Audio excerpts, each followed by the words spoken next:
You have been told to find peace by putting everything around you in order, by finding the perfect job, fixing every mistake, and controlling every outcome. But if that worked, why does your mind still race at night? Why does your heart still feel heavy even in silence? Why does the tension never really let up, no matter how much you achieve? The truth is that peace doesn't come from outside. It comes from within, from how the mind deals with the world, not from how the world bows to the mind. Buddhism has been whispering this truth for over 2,500 years, not through loud promises, but through quiet power, through silence, through mindfulness, through letting go. Tonight, something will change. As these teachings unfold, the noise in your head will gradually fade away. The restless need to fix something, to understand, to hurry, it will subside. You will feel it, like a knot slowly untying, like water finally becoming still, like a gentle exhalation after holding your breath for far too long. This is not just another audio recording to help you fall asleep. This is medicine for the modern mind. A guided walk through ancient paths that lead directly to the present moment, to deep calm, to clarity, to peace. Are you ready to come home to yourself? Then let's begin. And now, as your mind begins to calm, we step through the first door, the path that does not shout, but speaks loudest in its silence. It is time to explore what most never hear, not because it is not there, but because they have never learned to listen. There is a sound that is not produced by anything external. It has no volume, no echo, no vibration, and yet it changes everything. It is not silence in the sense of the absence of sound. It is the presence of consciousness. This is what Buddhist monks have spent a lifetime learning to hear, the silent gong. It only sounds when the mind is still enough to feel it. Most people live in noise, not because the world is loud, but because their thoughts are loud. The phone doesn't have to beep for the mind to check on it. No one has to speak for the heart to feel pressure. That is the chase, a mind addicted to friction, interpretation, and analysis. But what happens when the analysis ends? Not because the answer has been found, but because the need for an answer has disappeared. That is the starting point. Silence in Buddhism is not synonymous with silence. It is not a deficiency. It is an active presence. Like standing in a forest and feeling the whole world breathing without words.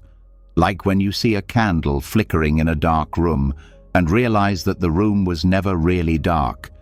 You just never saw it without distraction. This happens when the inner chatter falls silent. You begin to perceive not only the outer world, but also the silence beneath it, the clarity that was always there, but was buried under commentary. Training your mind to hear the unspoken means no longer demanding that life speak your language. Because life already speaks, it just doesn't always use words. A falling leaf, a slow breath, a pause in conversation. Most people overlook it because they're too busy preparing their response, planning their next move, or worrying about how they're being perceived. But the silent gong doesn't care about such things. It waits, and the moment you stop chasing the noise, it sounds. That's why so much of Buddhist training revolves around silence. Not silence in the sense of a quiet environment, but silence in the sense of inner stillness. A mind that stops grasping does not become dull. It becomes sharp in a new way. It begins to hear subtleties, emotions without names, truths that do not need to be spoken. Wisdom does not reveal itself in grand revelations, but in subtle changes, in how you breathe, how you wait, how you decide not to react. One of the most misunderstood aspects of meditation is that it is only about relaxation. But if it were just about rest, anyone could simply lie down and scroll through their phone. True meditation is much more powerful. It teaches the mind to pause without shutting down, to listen deeply without judgment, to make space for the unknown. This kind of silence changes not only your mood, but your entire perception of reality. Think about how rare it is to just sit and be, without judging, without categorizing, without trying to fix anything. That's what listening to the silent gong trains you to do. A mind that no longer has to solve everything in order to be okay. It is a deep unlearning, an unraveling of years spent trying to control the world by overthinking it. This does not mean that silence solves problems. It means that it changes the relationship to problems. A loud mind fights against reality. A quiet mind joins it. When that happens, stress does not need to be eliminated. It dissolves because the resistance to it is gone. The situation may remain the same, but the struggle within you will not. A Zen teacher once said that silence is the loudest teacher because it reflects everything you put into it. If you sit in silence long enough, it shows you your own restlessness. If you stay longer, it shows you your own fear. If you stay even longer, it shows you freedom. Not because silence has given you answers, but because it has revealed that the questions were never necessary in the first place. Many people fear silence because it reveals their own minds. But that is exactly the point. What becomes visible can be mitigated. What remains hidden retains control. So, when thoughts arise, when it becomes quiet, don't suppress them. Listen to them, not to believe them, but to understand the patterns. Notice how often they repeat themselves, how little they change, and then let them go, like clouds in the sky, like wind through bamboo. You don't have to hold on to them, you don't have to fight them. In Buddhism, one of the deepest practices is noble silence, not just silent lips, but a silent ego, a silent identity, a silent need to prove yourself. That is where peace begins, not by shutting out the world, but by no longer demanding that it be different from what it is. Silence teaches this without speaking. It simply stands there, unmoving, and lets everything around it move. Hearing the unspoken means no longer reacting to every mental impulse, not because it is bad to think, but because not every thought is useful. Some are echoes, old scripts, remnants of past fears. They do not need to be resolved, just heard, acknowledged, and let go. Imagine the mind as a room full of radios. Each station is a thought, an emotion, a memory. Most people try to control the noise by adjusting the volume of each individual device, but that's not the right approach. You have to take a step back. You have to realize that the radios don't define the room. The silence has always been there, beneath the noise. It's not something you create, you discover it. And when you discover it, you notice something strange. Peace doesn't shout. It doesn't sell itself. It doesn't beg for attention. That's why it's overlooked. But once you've felt it, it exerts a magnetic pull. The longer you linger in it, the longer you want to stay. Not because it entertains, but because it brings you back to yourself. And in this return, everything else begins to soften. Judgments, desires, the constant need for control. They don't disappear immediately, but they lose their influence. Because in silence, nothing can be predetermined, not even fear. It becomes transparent, and in its transparency, it becomes powerless. The great Buddhist teacher Thich Nhat Hanh once said, "Silence is not the absence of something, but the presence of everything." This sentence alone is a lesson. When the mind is silent, it sees more, not less. It feels more, not less. It understands, not through analysis, but through contact, with the breath, with the now, with life, raw and unfiltered. There is no rush. The silent gong does not follow your schedule. It waits until you are ready. It waits until the need to be done disappears, until you no longer try to use silence as a means to get somewhere else, but are finally ready to simply be in it for its own sake. And in this surrender, peace begins, not as a reward, but as the ground that has always been beneath your feet, as the sky that has always been above your head. You just didn't notice it because the commentary was too loud. Let go of that commentary tonight.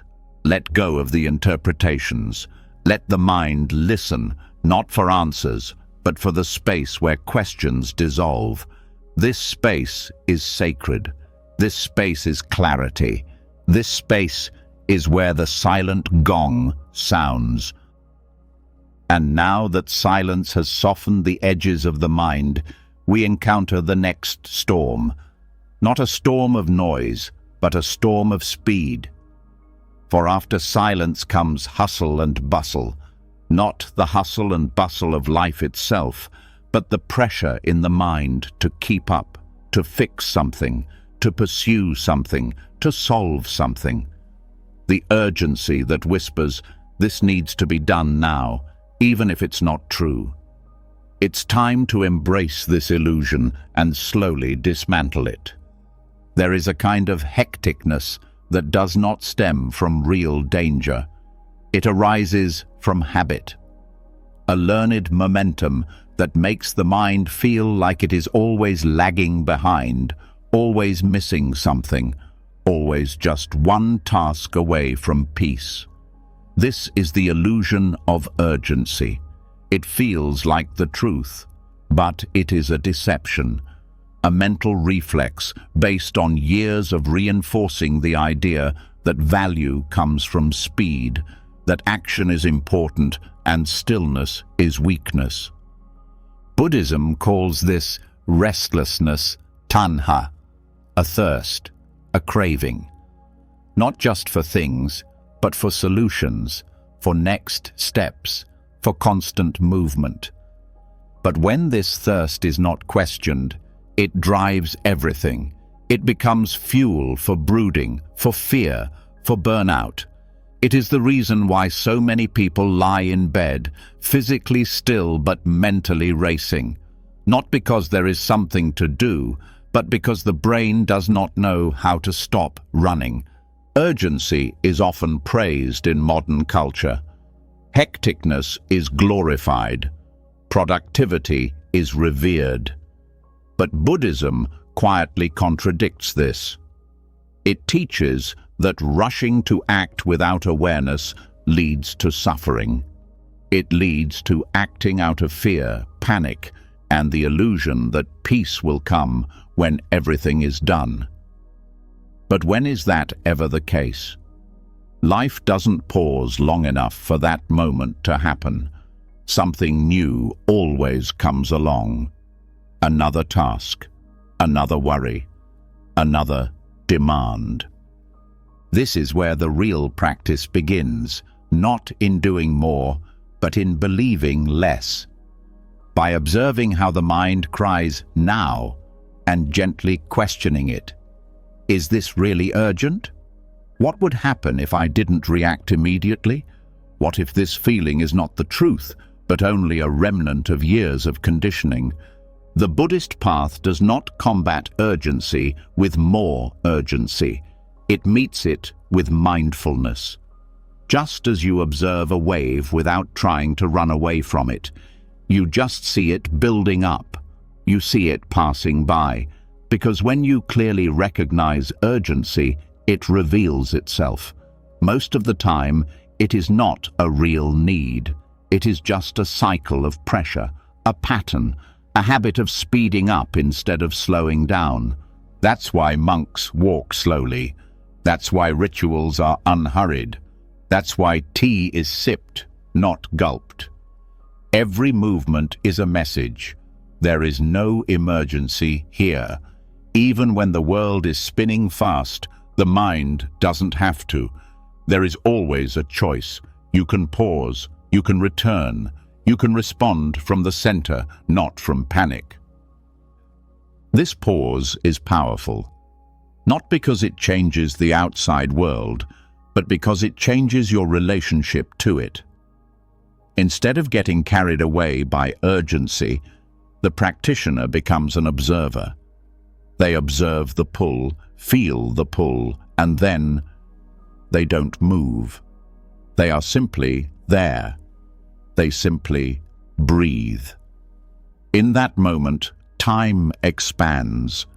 The pressure loses its influence, and the illusion begins to crumble. One of the greatest gifts of mindfulness is timing, not quick timing, the right timing, knowing when to act and when to wait, when to speak and when to listen, when to move forward and when to sit still. But the right timing only comes in silence, in presence, in slowness.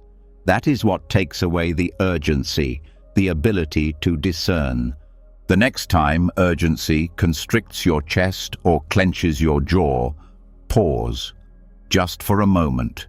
Breathe consciously, not to fix anything, not to run away, just to interrupt the pattern. That breath is the first step out of the illusion, because no illusion can withstand complete mindfulness, especially not this one. False emergencies thrive on momentum, but mindfulness interrupts momentum. It makes you question, it makes you look, and when you look, you often find that there is no fire, only smoke, only habit, only fear wrapped up in important clothes. Slowing down does not mean giving up. It means deciding with clarity. It means acting when the mind is calm, not when it is chaotic. Buddhism teaches right action, not quick action, and right action arises from stillness, from wisdom, from a mind that is not driven by its own urgency. Many people confuse urgency with passion. They believe that rushing means that something is important to them. But urgency is not love. It is fear. It is clinging to outcomes. Love can develop slowly. Passion can wait. Urgency, on the other hand, demands. It causes panic. It tells you that everything will fall apart if you don't act immediately. That is fear speaking, not the truth. One of the most subtle teachings of Buddhism is that peace and urgency cannot coexist. Urgency creates friction in the nervous system. It speeds up the heartbeat. It constricts the breath. It closes the body. But peace expands. It opens the chest. It softens the gaze. It slows the breath. So every moment of pause is a return to peace, a silent rebellion against a world that glorifies haste. This does not mean that you give up your responsibilities. It means that you stop reacting out of compulsion. It means that you do what needs to be done, but from a position of center, not from a position of breakdown. This change changes everything, not just how things are done, but also how they feel. The Buddhist master Ajahn Chah once said, "If it's urgent, it can wait." At first glance, that sounds wrong, but read it again. If it's urgent, it can wait, because urgency without clarity is chaos, and when you wait, even if only for a breath, clarity returns. That is the power of slowing down. It doesn't delay your life. It brings you closer to it, fully, consciously, moment by moment. The rush to get ahead often leads people away from where they are, and where they are is the only place where they can find peace. So let the world rush by. Let the notifications beep. Let the clock tick. But stay here. Stay in this breath, in this silence. Because the illusion of urgency only works if you believe in it. As soon as you stop believing, it loses its power. And what remains is calm, presence, simplicity.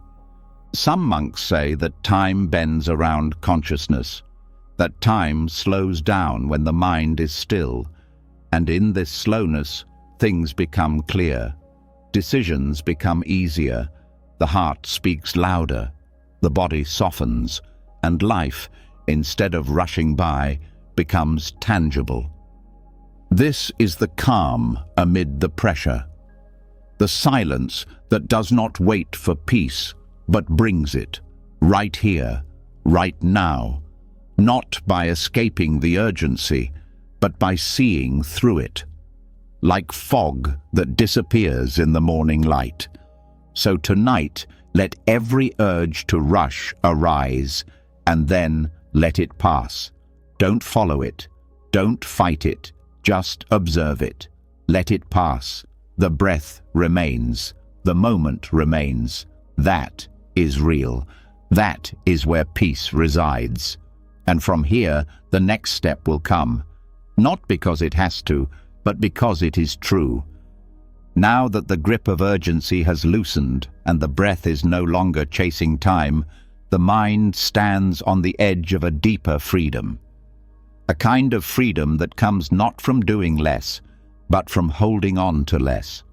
It is time to turn to thinking itself, not to silence or fight it, but to see it clearly, to let it rise and fall without having to hold on to it, fixate on it, or judge it. Because the next step is not about controlling thoughts, but about letting them float. There is a way of looking at thinking that changes the entire relationship with the mind. Not by understanding every thought, but by recognizing what thoughts really are. Temporary, formless, transient, like clouds in the sky. They form, they pass by, they disappear, and none of them is the sky itself. Just as no thought is the mind itself, no feeling is the truth, no emotion is forever. Buddhism does not require the mind to stop thinking. It teaches how to let go of clinging. This discipline is subtle. It is not loud like effort. It is quiet like mindfulness. It begins with a breath. The thought arises, a reaction arises. But instead of holding on to it, instead of identifying with it, consciousness takes a step back. It sees the thought. It gently names it. It names the feeling without becoming it. Sadness, restlessness, excitement, doubt. And through this naming, the thought loses its weight. It becomes a visitor, not a command. Most people suffer not because of their thoughts, but because they identify with them. They believe that every thought must be true, that every inner voice must be followed, that every fear must be avoided. But thoughts are not truths. They are stories, and stories can be observed without being lived. The art of watching clouds begins here, in observing without absorbing, in witnessing without reacting, in letting the story be without becoming its character. Thoughts say, "You're not good enough." Consciousness responds, "That's a thought." Thoughts whisper, "Something bad is going to happen." Consciousness responds, "That's a prediction." Thoughts scream, "Fix it now." Consciousness pauses and simply breathes. In this space between thoughts and self, peace arises. Because the problem is rarely the thought itself, it's the belief that the thought is personal, permanent, or proof of who you are. Buddhist teacher Pema Chodron often says that thoughts are like the weather. Some days it storms, other days it clears up, but the sky doesn't try to stop the rain. It doesn't panic when clouds gather. It just stays. The mind can learn to do this too. Stay, observe, remain untouched. This is not disconnection. It is connection without merging. It means feeling everything without sinking into anything. Sadness is seen, held, allowed, but it is not confused with identity. Fear is noticed, but not followed. Judgment arises, but the self does not collapse beneath it. This kind of clarity is calm, not because the mind is empty, but because the heart no longer clings. Staring at clouds means practicing detachment, not coldness, not suppression, but gentle distance. Enough space between you and the thought to breathe, to choose, to see. In this exercise, everything slows down, not because time changes, but because the urgency subsides. Thoughts lose their commanding tone and become background noise.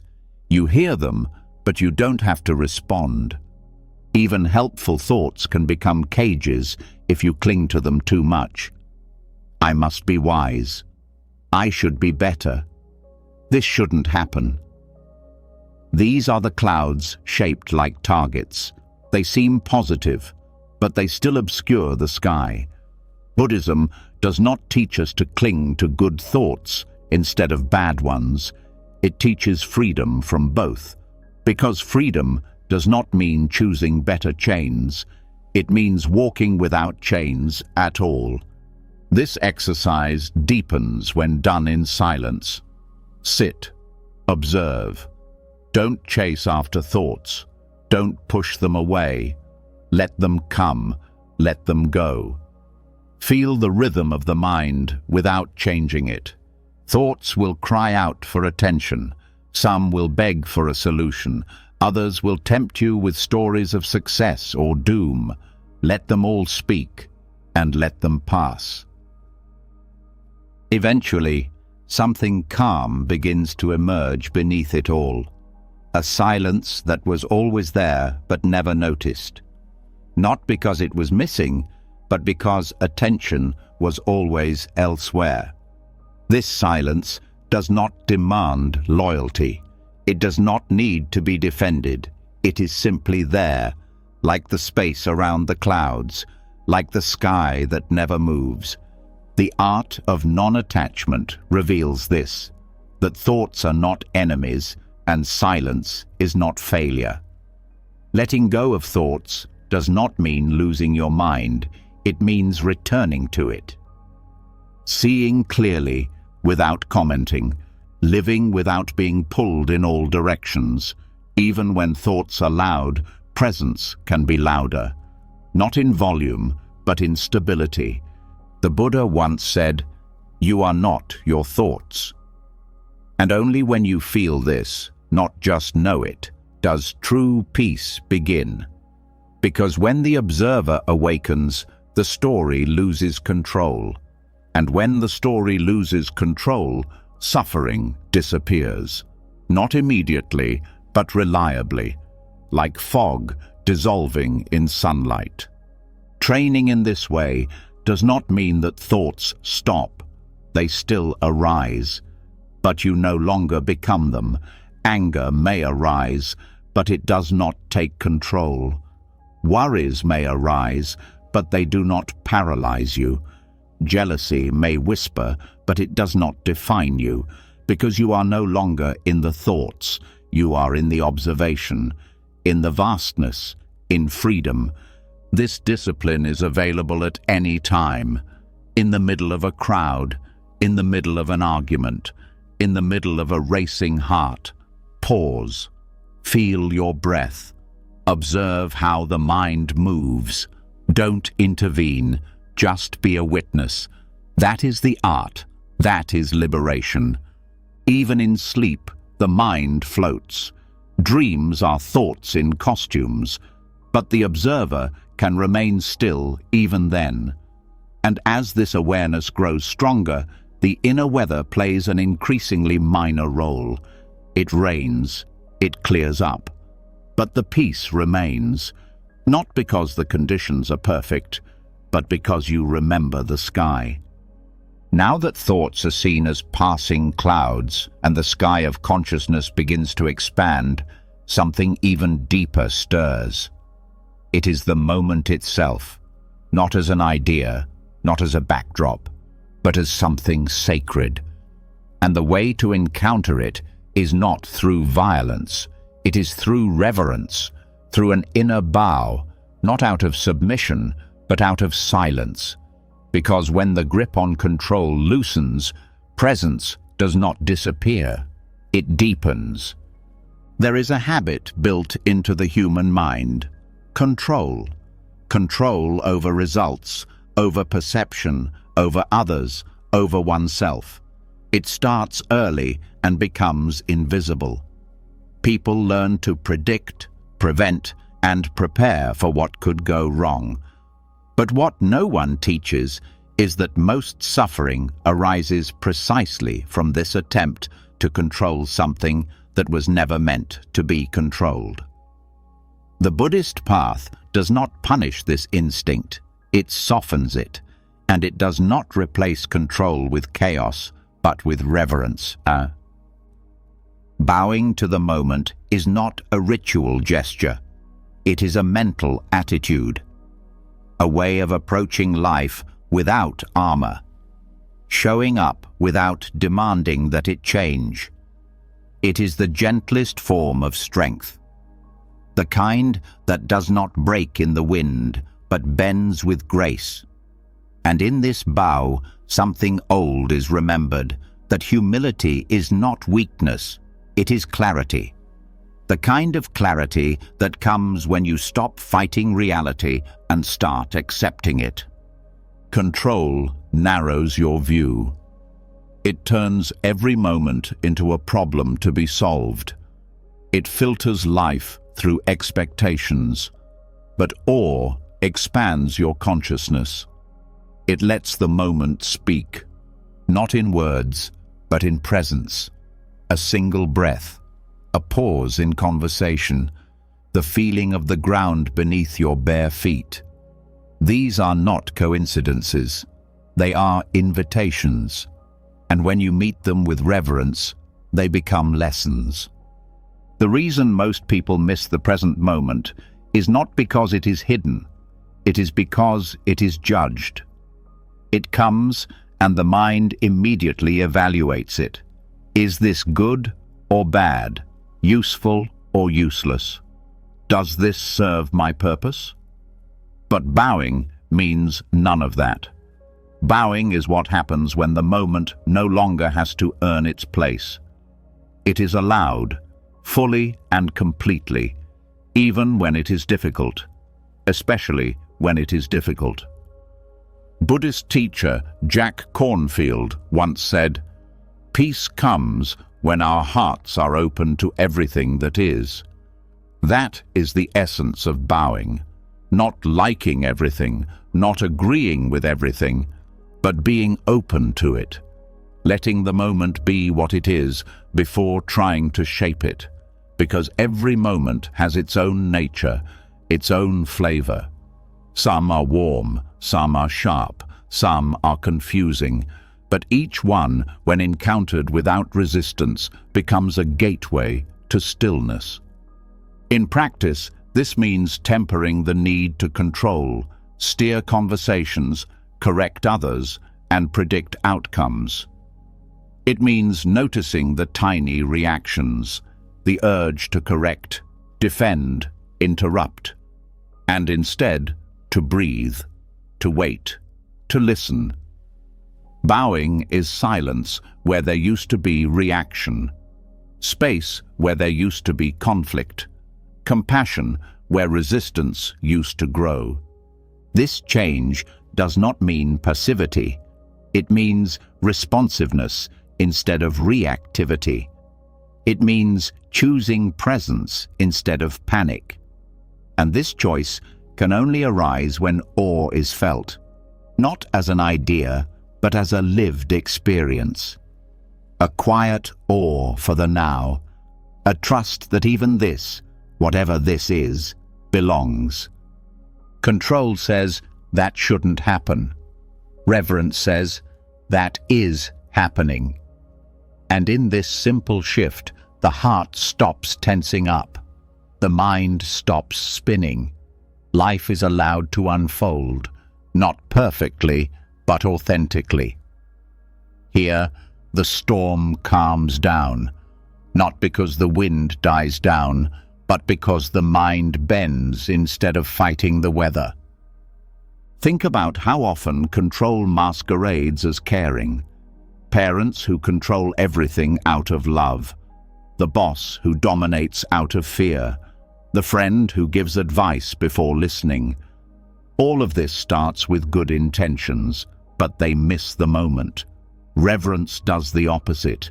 It listens, it observes, it creates space, and in that space, wisdom can emerge. In Buddhist monasteries, even sweeping the floor is considered a sacred act. Not because dust is special, but because the moment is special. That is the essence of reverence, the willingness to consider every moment valuable. The everyday becomes radiant, the ordinary becomes a temple. And bowing is not just for statues, it becomes the way the soul moves through the world. In your own life, this might mean taking a breath before responding to difficult news, letting the silence linger before jumping in with solutions, that you walk more slowly without filling the space with thoughts, that you feel sadness without having to name it or push it away. Bowing to the moment means making peace with not knowing, leaving the mystery unsolved, accepting the now as enough. And when this takes root, a new kind of strength emerges, not the strength to dominate, but the strength to surrender without breaking down, the strength to trust that you don't have to hold everything together for life to unfold meaningfully. That's what bowing teaches us. It teaches us trust, not in fate, but in the present. The present moment is the only place where awe can arise. The past is too rigid, the future is too vague, but the now, it breathes, it moves, it waits for your attention, and when it is met with awe, it blossoms, not because it becomes what you wanted it to be, but because it is seen in its entirety. In this way, bowing becomes a daily practice, one that requires neither incense nor chants. It only requires mindfulness. When the coffee is spilled, when the meeting goes wrong, when the child cries, when the plan falls apart. Bow, not physically, but inwardly. Say yes, even if it's only quietly, even if it trembles, because in that yes lies strength, lies grace, lies peace. This is what Buddhism teaches so gently. The struggle with life is optional. The storm may rage, losses may come, uncertainties may multiply, but the mind can face them differently, not with a clenched fist, but with an open palm, with a bowed head and calm breath. And in this bow, chaos loses its sharpness. So tonight, when your thoughts continue to wander and the urge to plan, fix, or fight arises, pause, bow to everything, to the fatigue, to the thoughts, to the heartache, to the gentleness. Bow with your breath, with your silence, with your trust. Let the moment be your teacher, not your enemy. From bowing to the moment comes a quiet strength, not the kind that stubbornly defends its position, but the kind that flows, the kind that gives without breaking. And now, this power takes shape. It doesn't look like armor or resistance. It looks like bamboo, a symbol of what the mind can become when it stops hardening and starts bending. Because the mind, just like bamboo, is strongest when it moves with life, not against it. There is a kind of resilience that is not loud.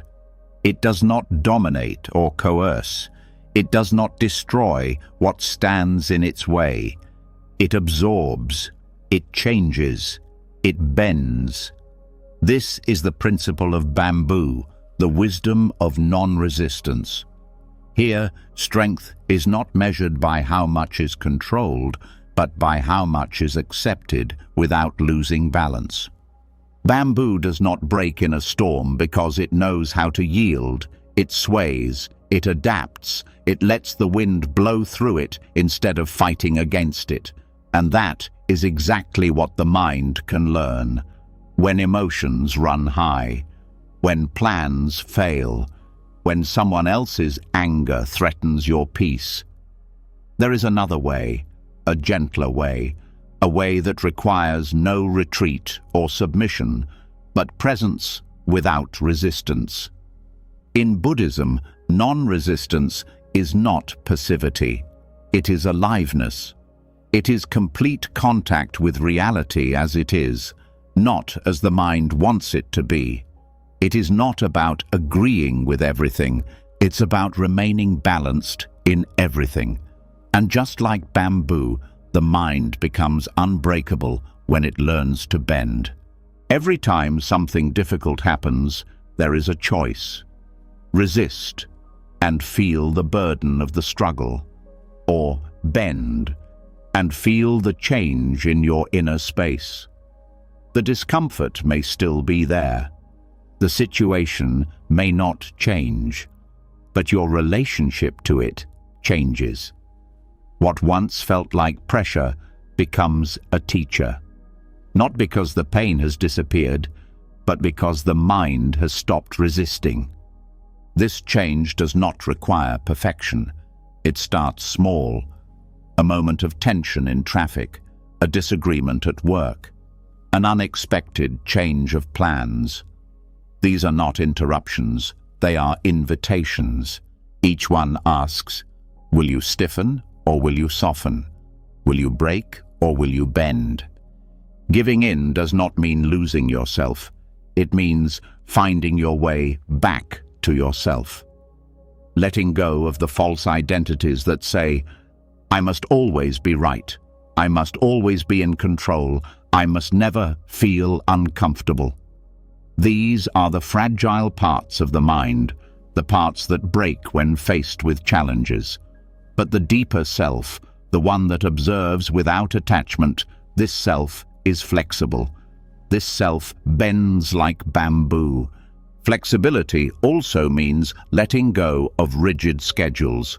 The mind loves structures, deadlines, goals, expectations. But life doesn't follow a script. It unfolds, and when those scripts fall apart, the mind that clings to them suffers, but the mind that bends adapts. It moves with the moment, not against it. It listens, it learns, it finds its footing in new places. Mental resilience grows through this flexibility, not by avoiding difficulties, but by facing them without breaking down. Like bamboo, which does not become stronger under perfect conditions, but through the effects of wind, weight, and movement. The same is true of the mind. The more it bends in mindfulness, the more grounded it becomes. This grounding is not found in resistance, it is found in fluidity, in the willingness to be fully present in change. To say yes, not to pain, but to the process. To trust that bending is also a form of forward movement, a form of wisdom. Buddhist texts often describe the wise mind as water-like, but bamboo embodies a similar truth.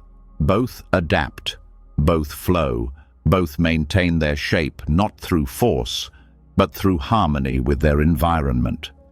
This is how suffering subsides, not by changing the world, but by softening the mind that encounters it.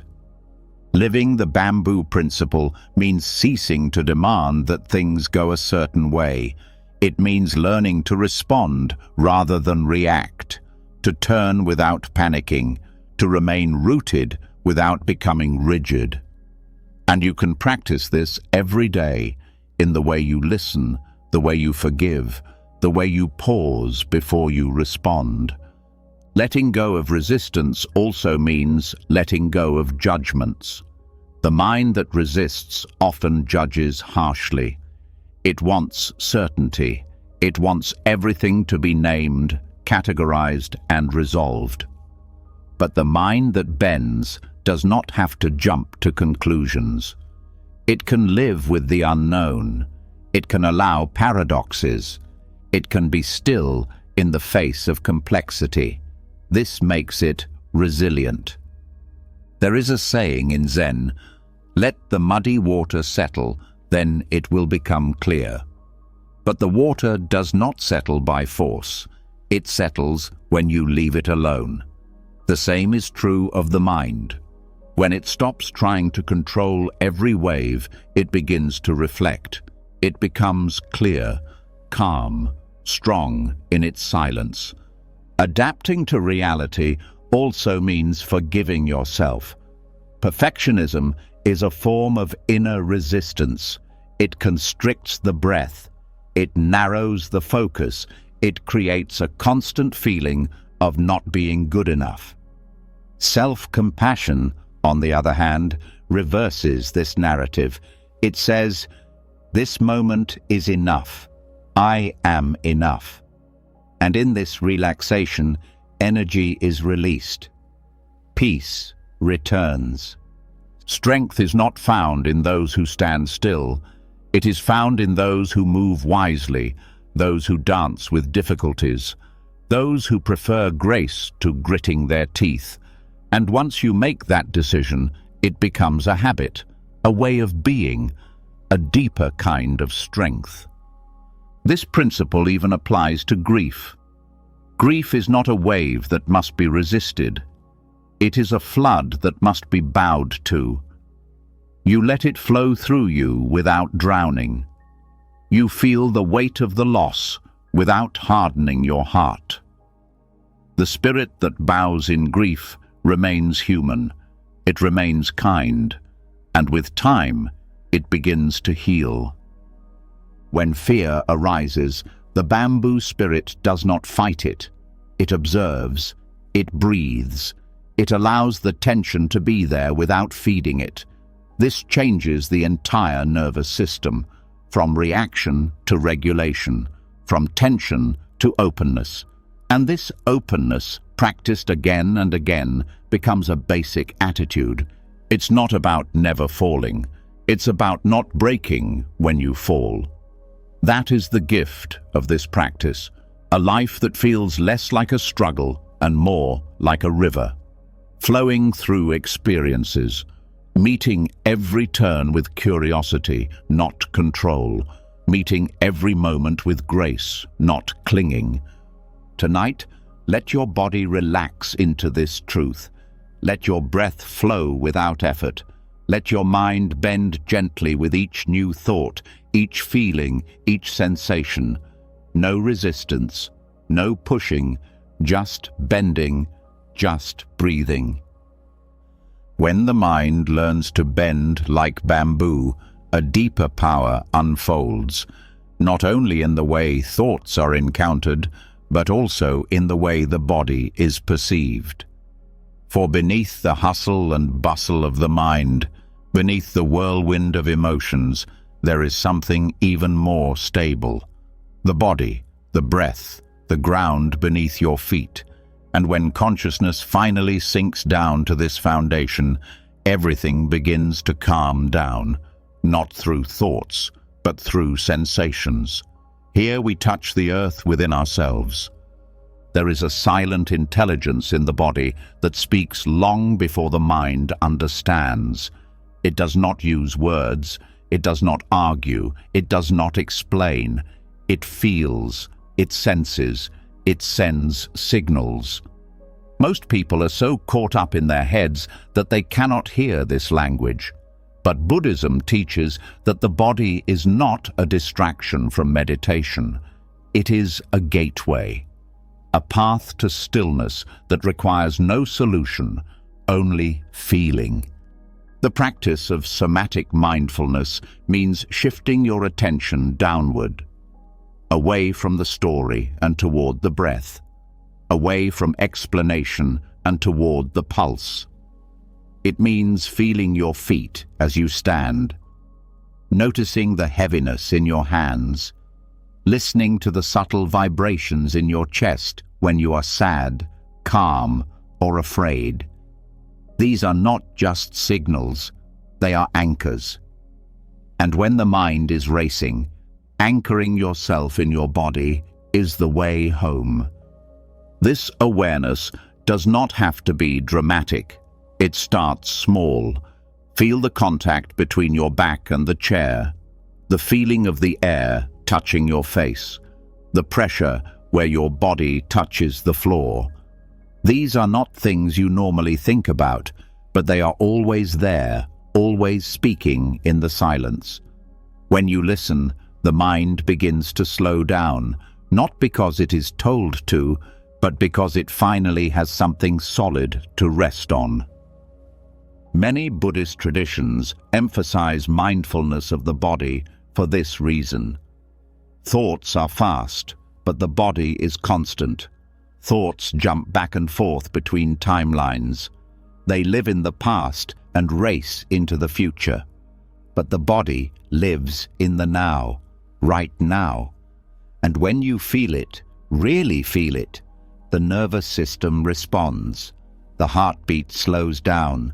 The breath deepens, the jaw relaxes, not because something outside has changed, but because consciousness has come home.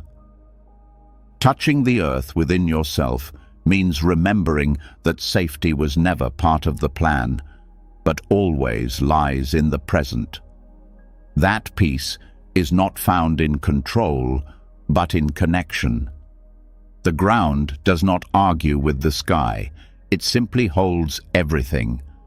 The body can do that too. It can hold emotions, it can hold thoughts, it can hold fear, and when held with mindfulness, it does not overwhelm. It's not about escaping thoughts, it's about taking root beneath them. Thoughts will continue, but when attention lives in the body, those thoughts feel lighter. They lose their stickiness. They pass more easily because the mind is no longer trying to think its way to peace. It feels its way into stillness. A helpful exercise is to simply scan the body. Start with the feet. Feel each toe. Notice warmth, coolness, tension. Move slowly upward. Ankles, shin bones, knees. Not to correct or judge anything, just to notice, just to be present. When your attention reaches your head, the energy of your entire system will have changed. Your thoughts will become quieter. Your emotions will become more manageable.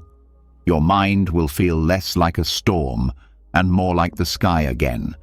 This is particularly effective for anxiety, because anxiety pulls you into your head, into stories and thought loops and panic. But the body pulls you down, into your breath, into contact, into the now. And when the now is felt completely, the anxiety loses its sharpness, not because the anxiety is wrong, but because it is clearly seen, gently held, and anchored in perception. This even works with grief. Grief is not just mental, it lives in the chest, in the shoulders, in the throat. Somatic grief means letting the body cry, shake, and breathe. Not to be dramatic, but to be honest. The mind may not understand the loss, but the body knows. And when the body is allowed to feel, healing begins. Grounding through the body also changes relationships. When you are present in your own sensations, you are less inclined to project. You listen more, you react less. You can feel other people's words without taking them personally. Because your center is not in your thoughts, which you express, but in your body, in your breath. That is where compassion grows, not in theory, but in physical presence. This presence also changes daily life. Washing your hands becomes meditation when you feel the water. Eating becomes mindfulness when you taste every bite. Walking becomes an exercise when you feel the soles of your feet touching the earth. These are not advanced techniques. They are simple, but they are powerful, because they bring you back to the only place where peace has ever been found, right here in sensation. Some may ask, what does touching the earth inside have to do with enlightenment? The answer is everything. Because enlightenment is not a concept. It is direct contact with life. It is the complete embodiment of the now. Not a theory of presence, but lived reality. And the body is the bridge. That is why monks walk barefoot. That is why rituals begin with a bow. Why the breath is always the focus. It's not about tradition, it's about embodiment. The sacred is not found in heaven. It lies in the contact between the feet and the ground, between inhaling and exhaling, between consciousness and the heartbeat. That is where silence lies. To practice this, you don't need anything new. No special posture, no special place, just attention. Just the willingness to feel without running away. When tension arises, go into it. When numbness arises, stay with it. The body will speak, sometimes with heat, sometimes with pain, sometimes with silence, but it will always speak, and listening to it is the beginning of freedom. Freedom from what? From the shackles of thoughts. From the loop of rumination, from the false belief that peace consists of resolving every thought. Peace is not found in thoughts. It is found in what holds the thoughts, in the breath, in the belly, in the heartbeat, in the pressure of your hand resting on your leg. These are not distractions, they are sacred signposts.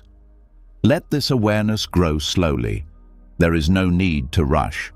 Every time you return to your body, you build the habit of presence, the habit of safety, the habit of being grounded. And over time, this changes everything. Because a grounded mind does not collapse under pressure. It doesn't drift endlessly. It knows where it stands, because it feels it. So tonight, let your mind come to rest. Let it rest to the rhythm of your lungs. Let it listen to the silence in your bones. Let it feel the stability that has always been there, not in the world, but within you, in the unshakable stillness beneath your thoughts. From the solid ground of somatic awareness, where breath and body become anchor points, the path leads further inward to something even finer. Beneath the sensations, beneath the changing moods, even beneath the act of perceiving, there is a still point, a center, a flame that burns without flickering. This is not silence that you hold on to, it is silence that holds you. This is called samadhi, a depth of attention that is so steady and unshakable that the whole world becomes still, and for the first time, the mind begins to calm down. There is a kind of peace that does not come from escape or comfort. It comes from single-minded concentration, a mind that stops scattering, a mind that learns to stay. Samadhi is not a mystical trance. It is clarity without clutter. It is what happens when the mind focuses entirely on the present and forgets how to fragment. In daily life, the mind is often pulled in 100 different directions. Even in silence, it jumps from memory to worry, from idea to distraction. This is normal, but also exhausting, because a divided mind never finds peace. It never touches anything completely. It always hovers, always scans, always is a little distant. But samadhi dissolves this distance. It gathers the mind in one place, in one breath, in one moment, until everything else sinks into silence. This does not mean that the world disappears. It means that the mind stops chasing after it. And in this pause, the inner noise begins to dissolve. Not because the mind has been forcibly silenced, but because it is fascinated. The flame of concentration gently and steadily directs attention inward until thoughts lose their pull. The training begins simply, with the breath.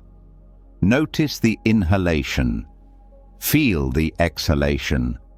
Not conceptually, but directly, completely, without splitting. At first, the mind will wander. That's okay. The key is to return. Every time it wanders, bring it back. Not with anger, not with shame, but with kindness.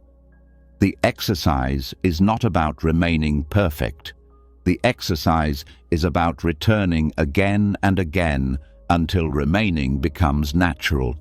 Over time, the space between thoughts expands. Distractions lose their appeal. The mind begins to calm down, and what remains is a kind of silence that does not depend on silence. Even in the midst of noise, samadhi remains, like a candle flame in a windless room, bright, still, undisturbed. This concentration is not forced. It is allowed. It arises naturally when the mind finds something that deserves its full attention. In Buddhism, this is often the breath, but it can also be a sound, a mantra, or a sensation. Anything that is simple, anything that is stable. The point is not the object. The point is the relationship. You don't just look at your breath, you immerse yourself in it. You let yourself be absorbed by it until nothing remains but presence. In this state, thinking slows down, emotions calm down, self-consciousness begins to dissolve, not in a frightening way, but in a liberating way. The boundaries that normally feel so narrow, the constant awareness of myself, my plans, my history, begin to blur. And in this relaxation, peace arises. Not the kind of peace you achieve, but the kind that reveals itself when the confusion has disappeared. Samadhi does not ignore the world. It lets the world pass through it. You hear the sounds, but they don't draw you in. You feel the sensations, but they don't disturb you. Your awareness remains stable, present, unmoved. And this stability is healing. It gives your nervous system a break. It gives your heart a break. It gives your mind space to remember what it's like to be whole. This practice also changes how you move through your day. The deeper your concentration, the more mindful each action becomes. You eat with presence. You speak with care. You walk without haste. Not because you are trying to be spiritual, but because your mind is no longer scattered. It is unified, and that unity transforms even ordinary moments into meditation. That doesn't mean you lose your thoughts forever, but they no longer control you. They no longer seduce you with their urgency. You see them coming, you see them going, but you don't follow them. You don't resist them. You just stay. And staying becomes a superpower. Because most suffering begins with leaving the moment, leaving the breath, leaving yourself. Samadhi reverses this habit. It brings you back.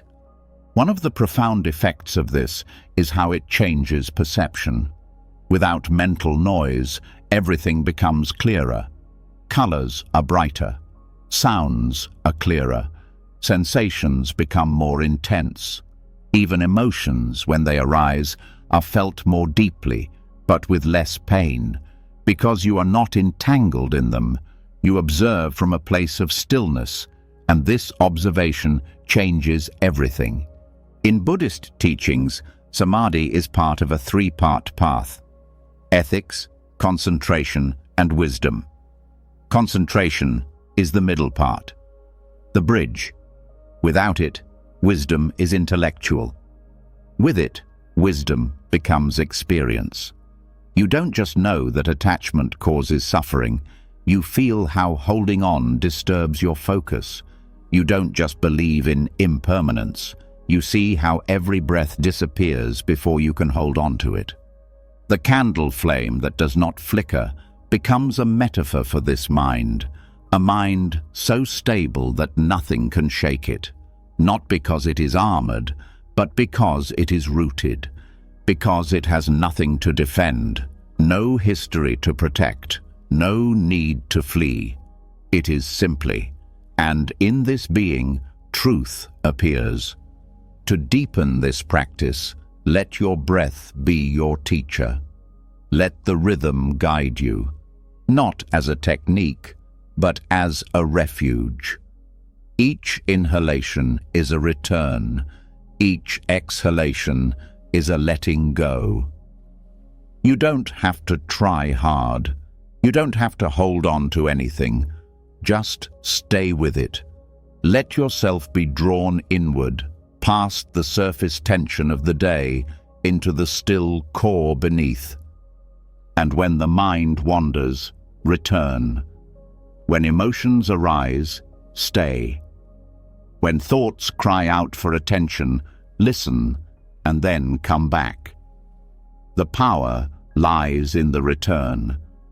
The calm lies in the decision, over and over again. Until one day, without warning, the mind no longer wanders. It stays. And in this staying, the flame stabilizes. The storm ends. And the silence that remains is not empty, it is alive. Samadhi is not the goal. It is the foundation. From this place, compassion flows more freely. Decisions are clearer. Joy arises more often, not as a result of external circumstances, but as a side effect of inner stillness. One reacts less. You are less rigid. You are more open. You are more aware. That is why great teachers sit in silence for hours, not because they are escaping life, but because they are touching it more deeply. They do not avoid thoughts, but rest beneath them. And from this rest, wisdom arises. From this silence, strength arises. Not the loud kind, but the kind that remains calm when the whole world is shaking. Tonight, let your mind enter this space. Let it be still without effort. Let your breath guide you to the center. Let the flame stabilize, not because you force it to, but because you no longer disturb it. Let this silence envelop you as you fall asleep. Let it deepen as you rest. Now that the flame of samadhi has stabilized and the mind has learned to rest in unwavering attention, something unexpected is revealed. That silence does not require silence, and peace does not require silence in the world. Calm can exist in chaos, not as a contradiction, but as a refuge. And this refuge is not found in a remote temple. It is created breath by breath from within. This is the monastery of a breath, where simplicity returns not through isolation, but through presence. There is a kind of clarity that arises when everything superfluous falls away. Not because life has become simpler, but because the mind has stopped adding to it. A monastery has always been a place of silence, devotion, structure, softening the heart and strengthening the mind. But you don't need stone walls or silence to find this. All you need is attention, because a breath, fully felt, fully lived, becomes a temple, not built of bricks, but of presence. Most people believe that peace comes from their surroundings, a clean room, a quiet house, a gentle routine. But this peace is fragile. It depends on things you cannot control. The noise of the world will return, demands will rise again, but the breath is always there. It does not demand perfect conditions, it only demands to be felt. Returning to the breath means returning to simplicity. Not the simplicity of doing less, but the simplicity of simply being. Letting go of mental commentary. Loosening your grip on tasks, identity, and urgency. This is not a rejection of life. It is a deep embrace of what is most real in it. This inhaling, this exhaling, nothing added, nothing taken away. The mind often complicates things. It adds layers, interpretations, goals. It fills the space between one breath and the next with stories and worries. But when you let those go, what remains is pure. It doesn't have to be impressive. It just has to be honest. The breath doesn't lie. It can't pretend. It only reflects what is. In this way, the breath becomes a guide, a teacher, a companion, someone who never leaves, never criticizes, never demands, who only gives. And what it gives is simple. Return. Return from the thoughts. Return from the fear. Return from the distraction. Return to this moment, to this body, to this breath. That is all. And in this return, a sacred space opens up. This space can be found anywhere, in a crowded subway, in a noisy office, in the middle of a difficult conversation. The breath does not need ideal conditions to do its work. It only needs attention. And when that attention is constant, the breath becomes a monastery, a place where the world keeps turning, but you don't. A place where the storm rages on, but the center remains stable. This does not mean that the breath becomes a hiding place. It becomes a place of strength, a place where reactions pause, where clarity is restored, where decisions are made from a place of presence, not panic.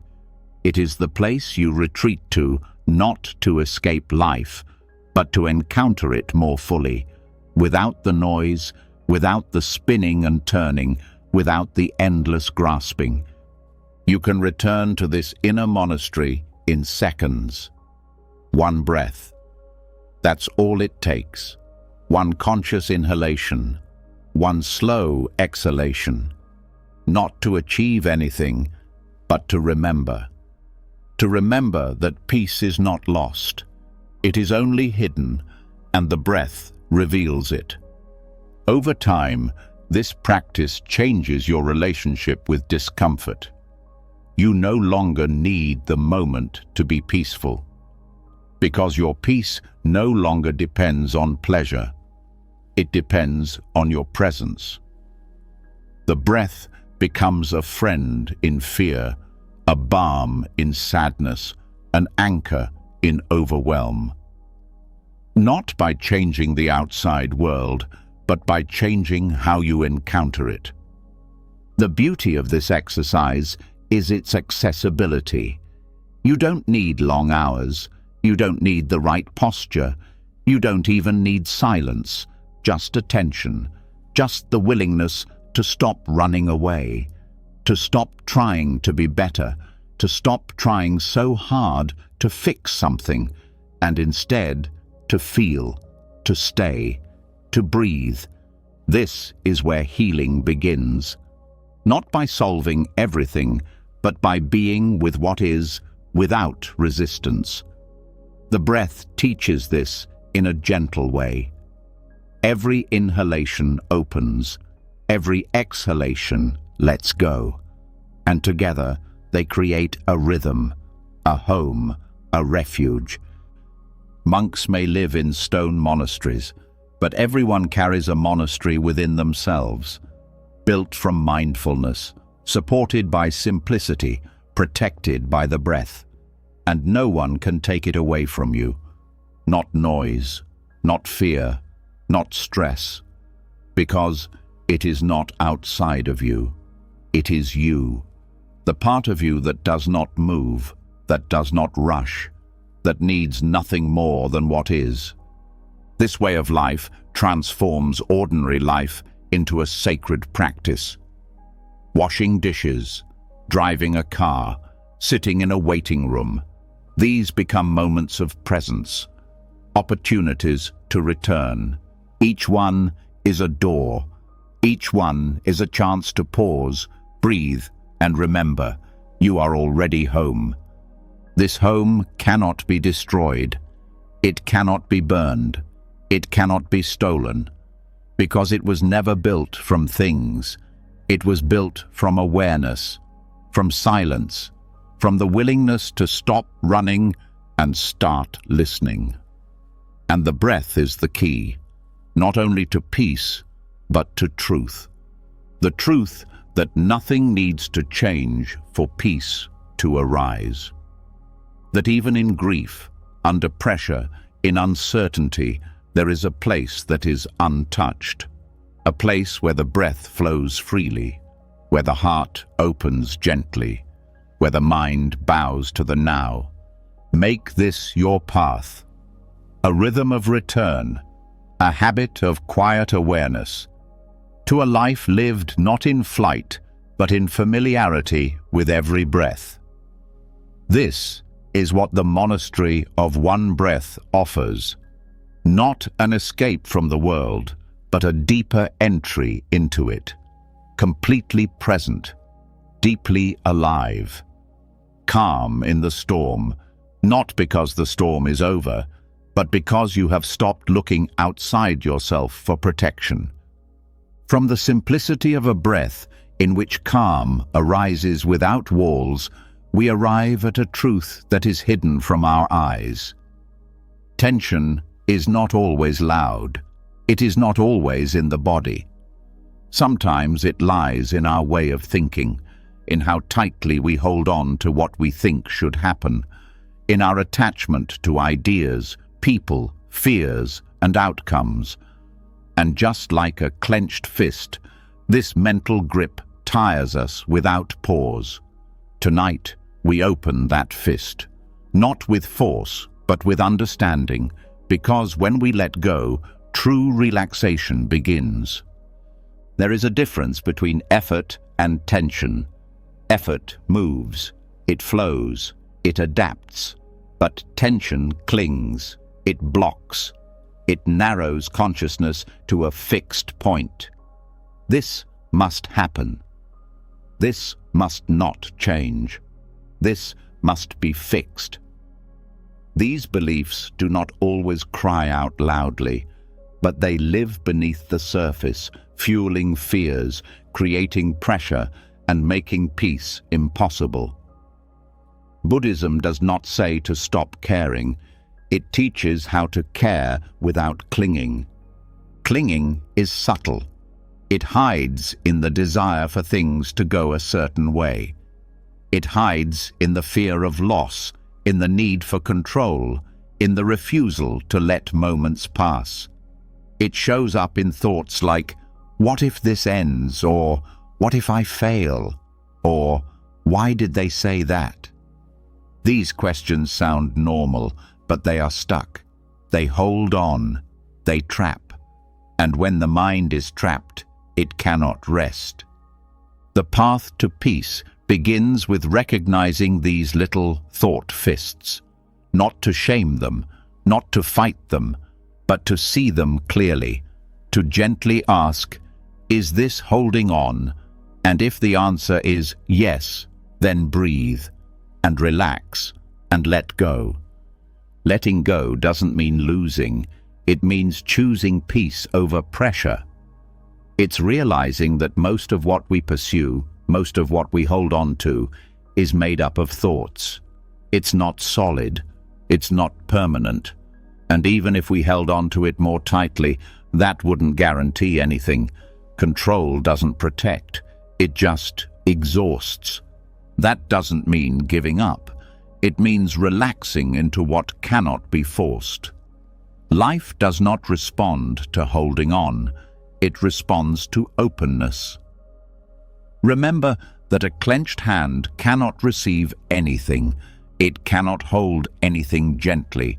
It cannot feel anything fully. The same is true of the mind. When it is clenched, life cannot touch it. It only defends itself. When we loosen our mental grip, something new opens up. Not apathy, but clarity. Not laziness, but peace. Because when the need for control disappears, energy returns. Thoughts become lighter. Decisions become easier. Emotions pass more quickly, and even pain feels less sharp because the resistance is gone. That's the paradox. The more we try to hold on, the more we suffer. But when we let go, when we surrender, when we open our fists, we realize that nothing ever belonged to us completely.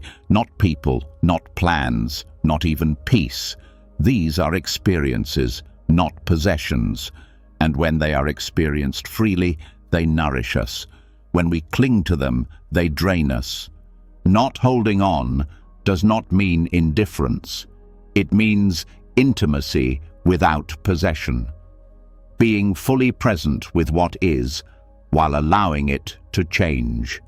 Letting go, letting it live and die at its own pace. That's how nature works. Trees don't hold on to their leaves. Rivers don't cling to their water. The sky doesn't hold on to its clouds. And yet everything moves in a beautiful way. In your own life, you can start by noticing the little tensions. The moment you feel annoyed, ask yourself, what am I holding on to? The moment you feel stressed, ask yourself, what am I afraid of losing? The moment you become impatient, ask yourself, what outcome am I forcing? These are the fists, and every single one of them can unfold as soon as you become aware of them.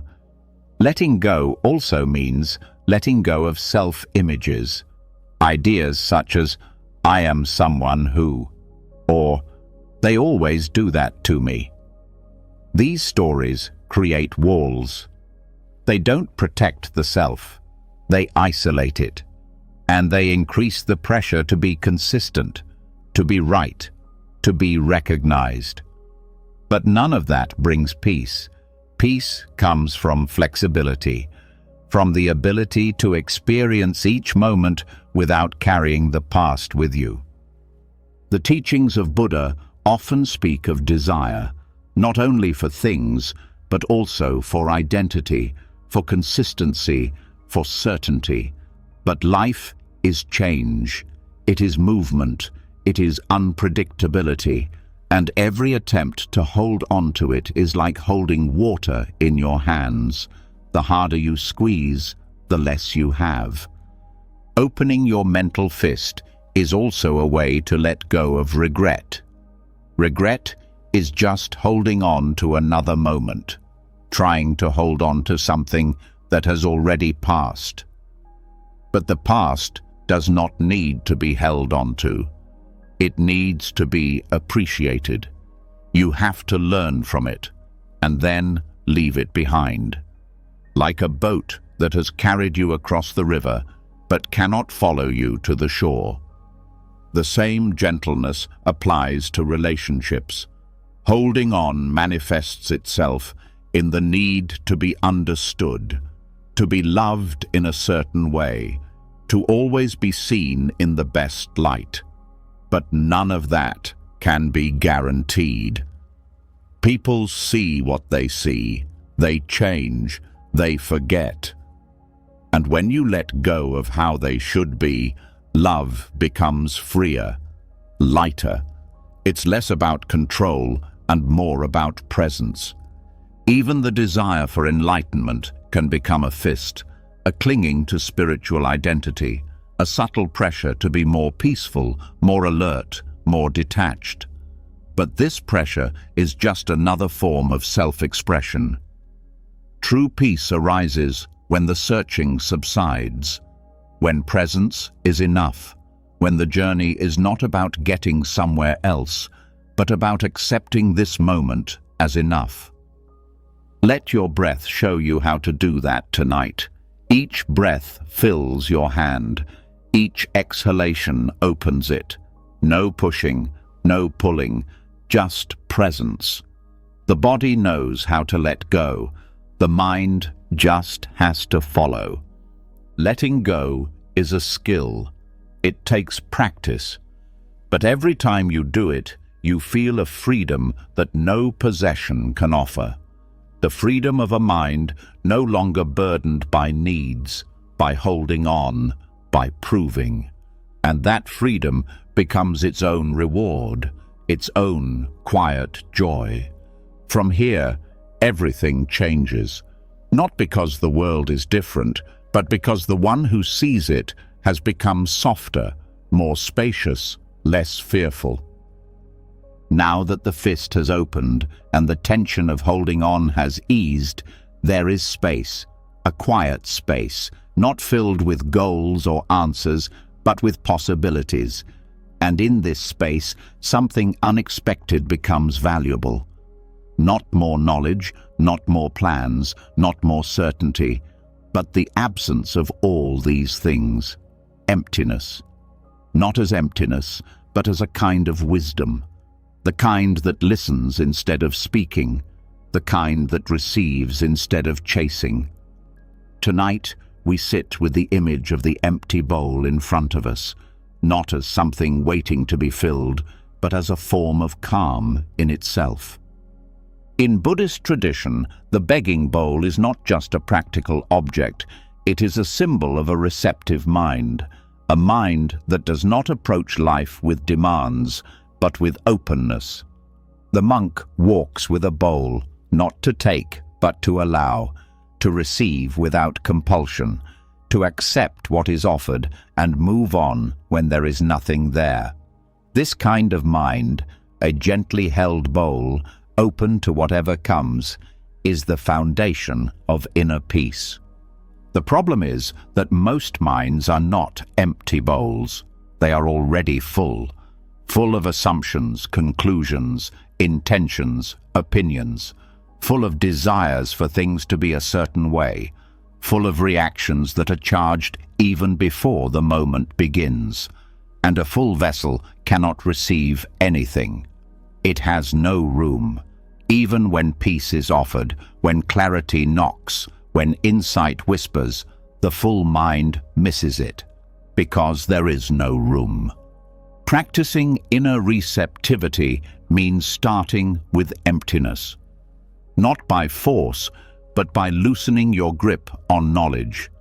It means agreeing to not have an answer, to be okay with not having a plan, to be okay with not being in control, not because these things are unimportant, but because the need for them often displaces the very calm we seek. The receptive mind does not resist the unknown, it welcomes it. It does not fill the silence, it listens to it. It does not immediately label everything, it lets things unfold. This kind of presence feels strange at first, because the world rewards speed, certainty, and cleverness. But in the depths of Buddhist practice, it is the quietest and most humble mind that sees the furthest.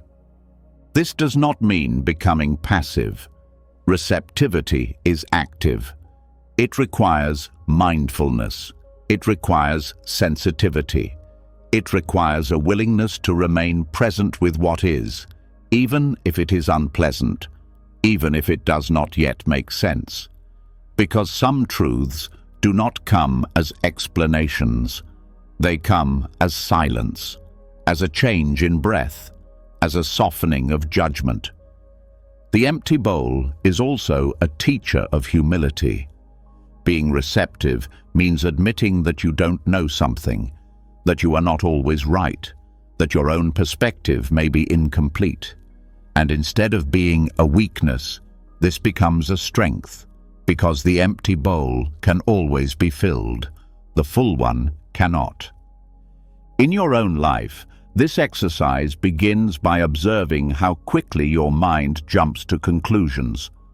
Someone speaks, and your mind responds immediately.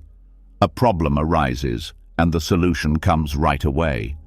But what if the answer isn't needed right away? What if waiting, listening, and remaining open a little longer reveals something deeper? This is especially effective in relationships. Most conflicts are not about what is said, but about not being heard. When the mind is full of counter-arguments, judgments, and stories about the other person, there is no room to actually hear them. But when the mind is an empty bowl, you can take them in completely. And often that alone is healing. The same applies to learning. The deepest insights do not come when you want to prove something.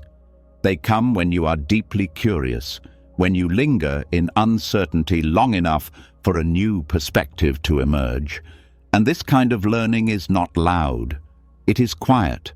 It takes place beneath the surface, in pauses, in silence, in the willingness to be shaped. The empty bowl is not about giving up intelligence. It's about bringing it into balance. It's about creating space between knowledge and discovery. It's about learning to keep your beliefs loose enough to allow them to evolve.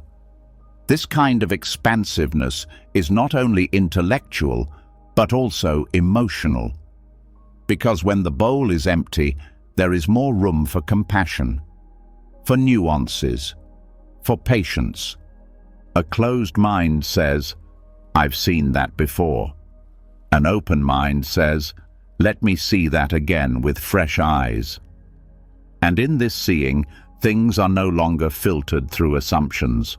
They are perceived as they are. This is the core of mindfulness, not just noticing what is happening, but accepting it completely without coloring it with stories. This openness also changes how you deal with difficulties. When pain arises, The busy mind asks, "Why is this happening? How can I fix it?" But the open mind says, "This is here now." It holds the pain without adding additional tension. It listens to it. It learns from it.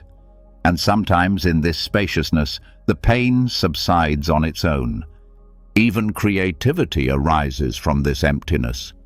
The best ideas don't come when the mind is searching for solutions, but when it is at rest, while walking, while showering, while breathing. The mind becomes like a clear sky, able to reflect new light, not because it is brilliant, but because it is clear. This kind of clarity cannot be forced. It must be invited, and it is invited through presence, through humility, through emptiness. That is why so many monks speak in questions rather than answers. That is why so many masters say, "I don't know." Not because they are confused, but because they are clear enough to let things reveal themselves in their own time. Tonight, let your mind become that bowl. Let it rest without having to explain anything. Let it loosen its grip on conclusions.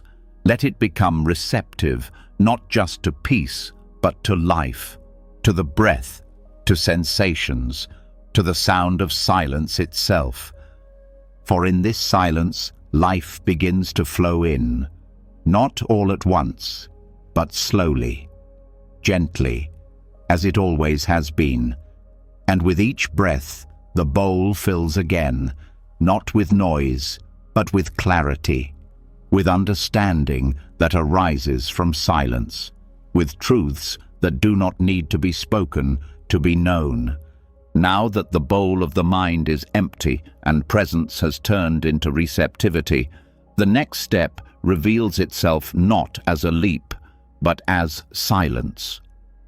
A deeper kind of silence, one that remains steady when waves arise. A silence that does not close itself off even in discomfort. This is equanimity, not the absence of feelings, but the ability to remain balanced within them. The mind becomes like a pond so still that even the winds of emotion pass by without leaving a ripple. There is a misunderstanding in the world about peace. Many believe it means the absence of emotion, a kind of numbness or detachment. But equanimity is something much more alive. It is not about suppressing what you feel. It is about allowing the entire spectrum of emotions without being carried away by them. It is about keeping your heart open even when the waves are high. Emotions come in waves. They swell with sadness, grow with joy, break with anger, rise with fear. This is natural. This is human. What causes suffering is not the wave itself, but the mind's reaction to it. The panic to flee, the desire to expand, the fear of feeling. Equanimity breaks this cycle. It teaches the body and mind to stay, not in a rigid way, but in a gentle, unshakable way, like a pond reflecting the sky without becoming the storm above it. This training begins by noticing how quickly the mind reacts.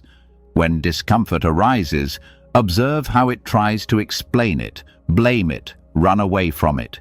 These are habits, ingrained patterns of avoidance or control. But equanimity means sitting with the emotion and not moving away from it, observing it fully without trying to suppress or amplify it, allowing it to exist without letting it take control. This does not mean coldness. In fact, equanimity creates space for warmth. Since you are no longer controlled by emotions, you can meet them with compassion. You can say, "Ah, there's sadness," instead of, "I'm broken." You can say, "That's anger," without being overwhelmed by it. You hold it in your awareness just as you hold a cup in your hand, without denying it, without dropping it, just seeing it clearly. The pond does not resist the rain. It absorbs every drop, but it doesn't lose its shape. It doesn't panic and overflow. That is the essence of serenity, inner stability, the ability to feel deeply without falling apart. And the secret to this balance is practice, not in suppressing emotions, but in not letting them carry you away. You start with small moments, a moment of impatience, a hint of anger, the tension before speaking. These are small waves. When you notice them, pause. Don't push them away. Don't feed them either. Just notice them. Let them pass without reacting. This will build up your strength to cope with bigger waves when they come. As your composure increases, your nervous system responds. You feel less taken by surprise, less shaken by judgments, less influenced by praise or criticism, because your center is no longer based on external circumstances. It is anchored in mindfulness. And when mindfulness is consistent, it becomes an unshakable refuge. Equanimity is especially important in relationships.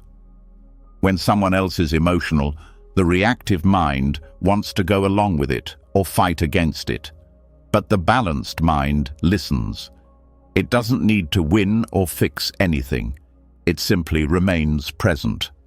This presence calms not only you, but also the other person, because it's rare to encounter a mind that doesn't try to change the moment, but simply accepts it. Even in joy, equanimity has value.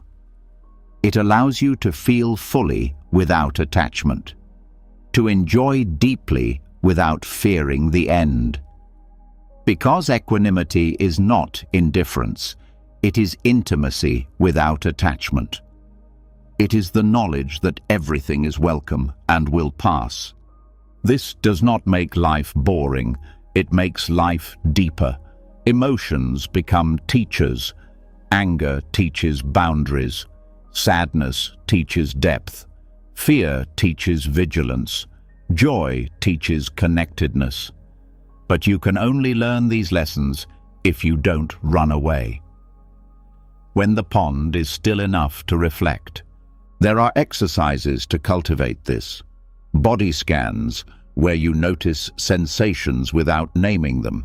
Breath awareness, which remains calm while feelings arise.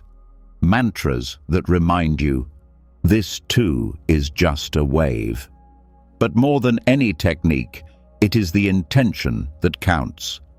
The willingness not to flee from your own experiences.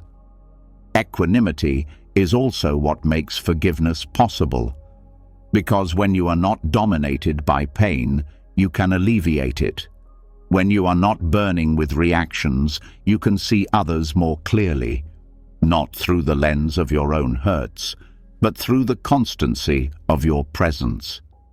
In Buddhist texts, equanimity is one of the 4 immeasurable qualities. Together with loving kindness, compassion, and joy, it completes the heart. Without it, the others falter. Compassion becomes exhaustion. Joy becomes attachment. Kindness becomes dependence. But equanimity holds everything together, grounded, steady, clear. Living this way does not mean that you do not cry, get angry, or sometimes break down. It means that you know how to find your way back, how to sit quietly with yourself after the storm, how to touch your own heart with calm hands, how to be both moved and untouched. That is why serenity is not a skill reserved for monks. It is for anyone who no longer wants to be ruled by their emotions, for anyone who wants to feel without drowning, who wants to care without burning out, who wants to be touched by life without being torn apart by it. Tonight, let the pond of your mind become still. Don't view emotions as threats or mistakes, but as movement, as something temporary, powerful, but not dangerous to a mind that doesn't fight back. With each breath, let the silence return, not because the waves stop, but because the surface stops fighting. From the waveless pond of serenity, where emotions move without taking over, we now wade into something deeper, something most avoid, but all must encounter. Decay, change, loss. These are not disruptions in life. This is life. And tonight we turn to them not with fear, but with clarity. For what breaks also teaches, what ends also reveals. In Buddhism, this is not considered morbid. It is called wisdom. The Dharma of decay is not about resignation. It is about relief. The relief that comes when the mind no longer tries to maintain a world that is designed to change. Everything in life changes. Bodies age. Friendships evolve. Beliefs change. Seasons change. What begins eventually ends. But that is not a tragedy. It is a rhythm. When the mind accepts this rhythm, something inside lets go. Not in despair, but in gentleness. Fear arises when one resists this truth. When you pretend that things can remain the same, perfectly preserved and protected from time. But when the pretense ends, peace emerges. The mind wants certainty. It builds a future in its head, forging plans to keep everything as it is. It resists signs of aging, fears changes in relationships, clings to temporary states. But it is precisely the effort to stop change that wears on the soul. Accepting change does not mean liking every moment. It means letting go of the fight against time itself. Then, calm begins to spread. Transience is not just something that happens in the outside world. It also happens inside. Thoughts fade, emotions shift, desires arise and pass away. Identity itself changes. Recognizing this clearly is liberating, because when everything is constantly changing, no experience, no matter how intense, can hold you captive. Suffering loses its permanence. So does fear and sadness. This realization brings peace, not by promising that everything will stay good, but by showing that nothing is stuck. Even pain moves, even confusion subsides. The moment the mind stops resisting decay, its grip loosens, and in this loosening, space opens up. A breath that goes deeper than control, a calmness that is unaffected by the outcome. The body is a teacher of this. With every breath, the cells change. Muscles tense and relax again. The skin ages, the hair turns grey. Trying to stop this is like trying to stop the tide. But when you bow to the transience of the body, it becomes sacred, not because it lasts, but because it is transient. Every breath is a gift that will never be repeated. Every heartbeat is a reminder to be in the here and now, because this very moment will never come again. The Dharma of decay is not about giving up. It is about letting go of the illusion that anything was ever meant to last forever. And that includes emotional states. No feeling is permanent, not even the ones that feel endless. Depression passes, fears fade, even numbness disappears eventually. Time, when allowed to flow freely, carries everything with it. Even the burdens you thought would never leave you. This does not mean becoming passive. It means responding without attachment, being fully present, even when things fall apart. Loving deeply, even when you know that what you love will change. To live with presence, not because it guarantees comfort, but because it honors the truth.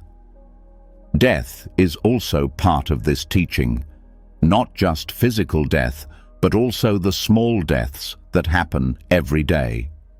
The end of a chapter, letting go of an identity, realizing that something that was once important is no longer needed. These losses can feel like failure, but they are a transformation in motion. And when you meet them with silence, they reveal a deeper level of life, one where the heart is open, not because it is untouched, but because it has been softened by letting go. This softness is strength.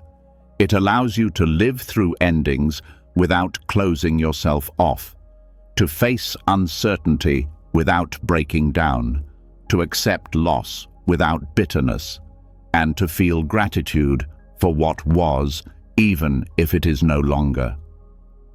Nature shows us this all the time. Leaves fall, fruit rots, mountains erode, but there is no panic, no clinging, only change. And somehow, beauty emerges from it. A flower that blooms for only one day is still worth seeing. A sunset that fades in a few minutes still moves the soul, not despite its transience, but precisely because of it. In this way, practice becomes an exercise in remembering. When fear arises, remember, this too shall pass. When joy arises, don't try to hold on to it. Enjoy it to the fullest, and then let it go. When something breaks, don't panic. See what space it frees up. When something ends, gently ask, what begins now? Because in Buddhism, nothing is ever really lost. It is only transformed. This perspective does not erase grief, but reshapes it. It allows you to feel it without being overwhelmed by it. Cry and then breathe. Grieve and then rest. Grief does not become a wall, but a door, a movement, a process, and the more you trust it, the more you heal. Not immediately, not cleanly, but honestly. Even your identity is affected. Who you are today is not who you were last year or last week. The mind changes. The heart evolves. What is important changes. This is not instability. It is growth. And the more the mind stops clinging to what it thinks it is, the more room there is for becoming. The Dharma of decay also helps with forgiveness, because when you see how much you change, it becomes easier to accept that others can change too, that mistakes can fade, that wounds can heal, that nothing is set in stone. This is not wishful thinking. It is the realization that the same law that touches your life touches every life. Let this truth calm you tonight. Let go of the effort to hold everything together. Let things fall where they fall. Let time shape what it must shape. Let old versions of yourself melt away in silence. Let peace arise not from control, but from trust. For when the heart trusts the nature of change, it no longer resists its own unfolding. From the quiet acceptance of life's natural fractures, where the mind stops resisting change, we now turn to something equally powerful, but far more subtle, the nature of thought itself. For what bubbles beneath the surface is not always as fresh or true as it feels. In fact, most thoughts are not truths of the moment. They are echoes, delayed reactions, remnants of something that has already passed. Once you realize this, a new level of freedom opens up, because the noise of the mind loses its urgency the moment it is recognized as an old sound. Thoughts come quickly and present themselves as facts. They comment, they predict, they narrate, and most people believe them without questioning them. But the mind is not a real-time instrument. It reacts, it filters, interprets, delays. What you believe you are experiencing is often just the mind catching up, providing an explanation, a judgment, a conclusion. But explanations are not experiences. And when this delay is recognized, the grip of thinking loosens. A thought may say, "This is too much," but the actual moment may be calm. The thought may scream, "I failed," while the body simply rests. It may repeat an argument that took place hours ago, or rehearse one that has not yet taken place. These are not truths. They are recordings, echoes of emotional waves that linger long after the wave has subsided. That doesn't make thoughts the enemy. It makes them something to observe more gently, more skeptically.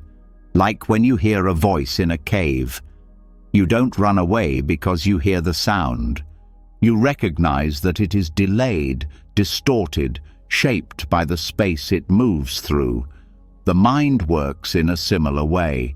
It processes based on history, on patterns, by fear, by desires.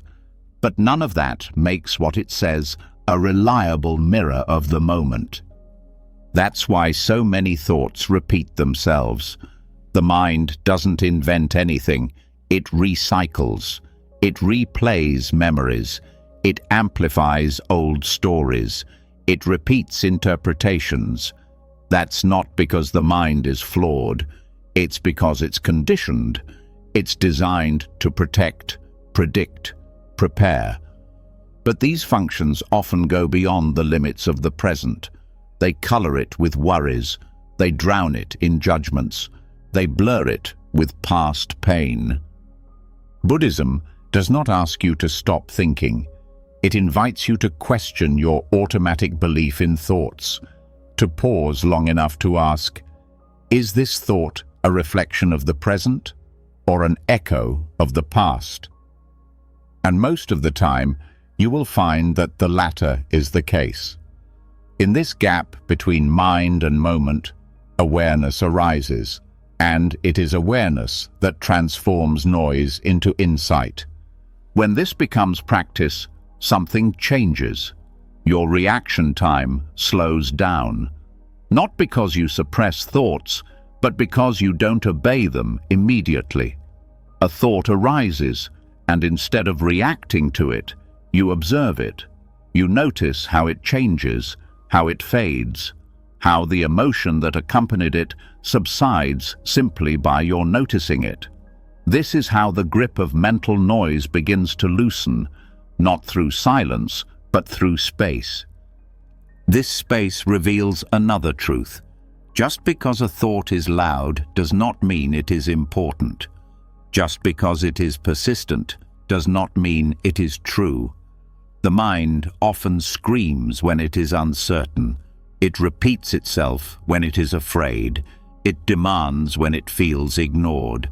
But presence does not have to scream. Presence is silent. And the more attention shifts from the thought to the present moment, the clearer this silence becomes. Emotional echoes are particularly strong. A comment someone made years ago still resonates. A mistake still haunts you, not because it is still happening, but because the echo has not faded away. These are the loops that people get stuck in, not because they are trapped in events, but because they are trapped in delayed thoughts about the events.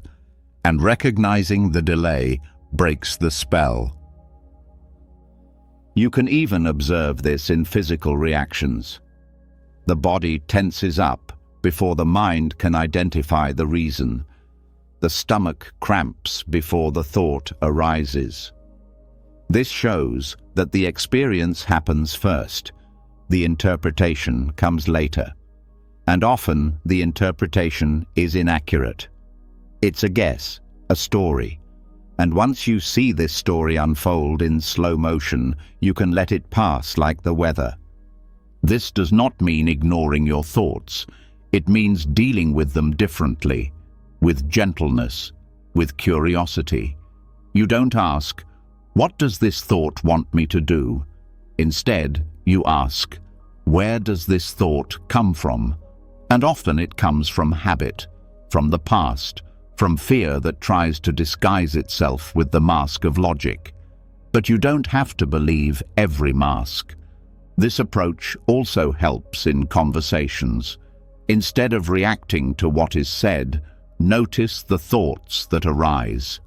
Let the first reaction pass. Respond from a place of clarity rather than from an echo. This makes communication clearer, less defensive, more down to earth. Meditation helps to sharpen this awareness, not by stopping thoughts, but by making the delay visible. You sit there and your thoughts race, but over time, you notice that the waves come later than your breath. You feel the difference between a direct sensation and the mind's commentary on it. And in this awareness, peace begins. Because you realize that the moment does not need to be fixed. It needs to be felt. Thoughts, as echoes, also explain why people sometimes feel fear for no reason. The original cause is gone, but the mind has not caught up yet. It is still playing the old sound. And without this awareness, you believe that the fear must be current. But it is not. It is a remnant, a delay. And once you recognize it, you can let it go. The more you see thoughts in this way, the more compassion arises for yourself, for others, because you understand that most of what people say and do has nothing to do with the present. It has to do with the past. They are responding to echoes, just like you sometimes do. And when that is clear, forgiveness comes more easily. So does patience. Tonight, when thoughts arise, pay attention to their tone. Are they talking about what lies ahead, or about something that is already over? Are they responding to the present, or ruminating on the past? Let each thought arise, echo, and pass. Don't hold it back. Don't chase after it. Just let the echo fade away on its own. This will make the signal clearer. This is how silence arises, not from silence itself, but from not following the noise. From the moment we recognize thoughts as echoes, delayed, reactive, often outdated, the mind began to loosen its grip. It became clear that not everything that arises within us deserves attention, and that not all mental noises correspond to reality. But now, an even more subtle change is calling us forward. Beneath the thoughts, between the words, in the silence they leave behind, there is something else, not emptiness, but living silence. And in this silence, the deepest form of peace begins. It does not arise from more thinking. It arises from learning to listen to what is not said. There is a space between thoughts, just as there is between spoken words. Most people do not perceive it because their minds are trained to search for meaning, analyze content, and remain active. But peace is never found in noise. It is found in the pause before the next thought arises. It is found in the silence that surrounds every word, like the sky surrounds the clouds. When you touch this silence, the mind comes to rest, not because it has solved something, but because it has remembered something simpler than solving: being. This exercise is not about removing thoughts. It is about shifting your attention. Instead of clinging to the content of your thoughts, you begin to settle into the space around them, like the silence before a bell rings, the silence that holds the sound, the silence between heartbeats. This is not conceptual, it is direct, it is subtle, and it changes your life once you recognize it. The mind works quickly because it believes that thinking is essential for survival. It jumps from one point to the next, filling the space with explanations, plans, and judgments. But none of this brings true peace. Peace begins in the pause, not because the pause is empty, but because it is full in a different way, full of presence, full of depth, full of awareness that is not pursuing anything. You can start this exercise by listening, not to music, not to voices, but to the silence itself. Sit down for a moment and pay attention to where the sound stops, not just the absence of noise, but the quality of the silence beneath it. This silence is not passive. It is alert. It is alive. And the more you engage with it, the more the mind stops filling it with thoughts. The same is true of mental silence. You think, and then there is a gap, a few seconds without words. Most people don't notice this, but this gap is the gateway. It is the place where you stop being a thinker and begin to be consciousness itself. Thoughts are loud, presence is silent, but silence is not empty. It is complete in a different way. Words are tools, but space is the canvas. Without it, nothing can be seen clearly. When the mind lives only in words, it becomes like a song without pauses, constant noise, no rhythm, no beauty. But when it begins to feel the space between the notes, it begins to understand music, not just sounds. That is what this exercise invites you to do. Not just more inner dialogue, but awareness of the silence that gives meaning to thinking. In conversation, this shows up in pauses before speaking. Don't answer too quickly. Let what has been said sink in. This allows for deeper understanding. It creates space for insights, for empathy, and more importantly, it allows both conversation partners to connect without filling every second with noise. This is what makes silence so powerful, not as an absence, but as a presence. Mental gaps can also become noticeable during meditation. You sit there and your thoughts move. One pops up, then another, but between them there is a fraction of a second when there is nothing. No unconsciousness, just consciousness without content. Stay there, not by force, but by noticing it, by deciding not to follow the next thought. This is how space grows. It becomes familiar. It becomes safe.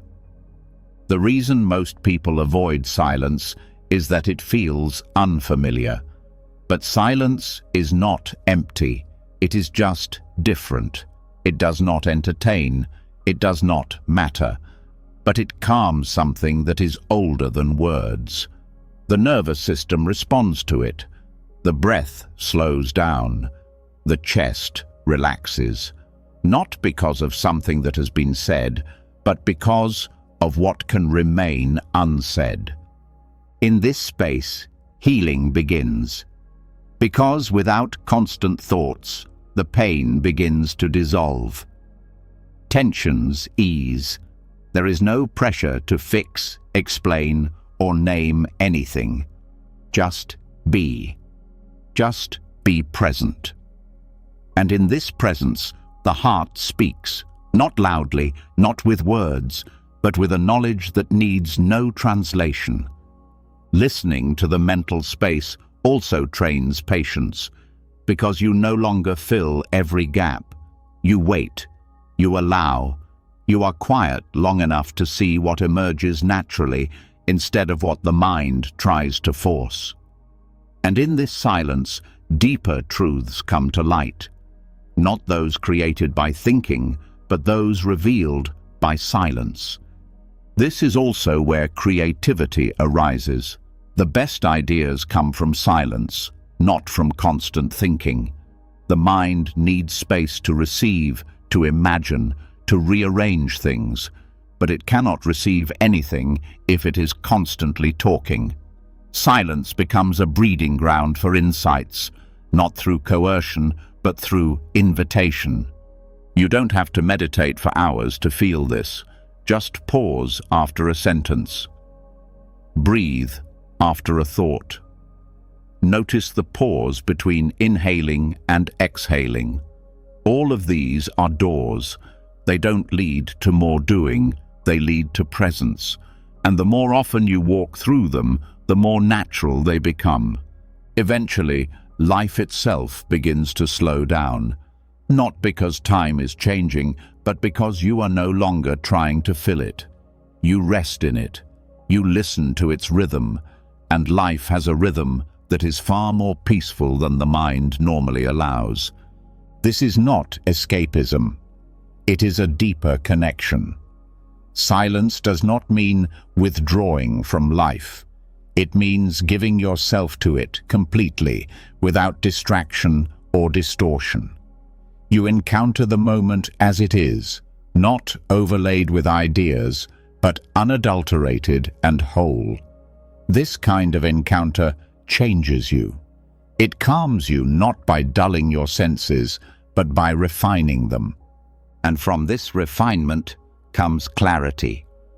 Decisions become easier, reactions become milder, relationships deepen, not because you have done more, but because you have said less, thought less, and listened more, to the space, to your breath, to the quiet voice beneath the noise. Let that voice be heard tonight, not with volume, but with presence. Hear every breath, not just the inhaling and exhaling, but also the pause in between. Let the silence between thoughts become a place of refuge, not because it hides you, but because it reveals you.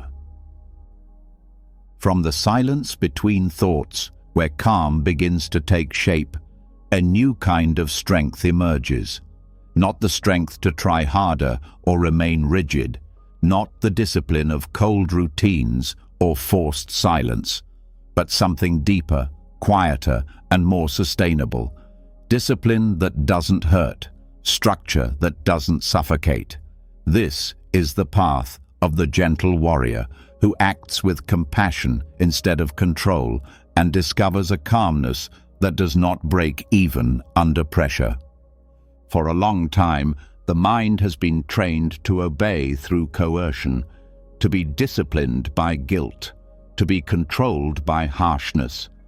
Get up earlier, do more, feel nothing, try harder. These methods may produce results, but they rarely lead to inner peace.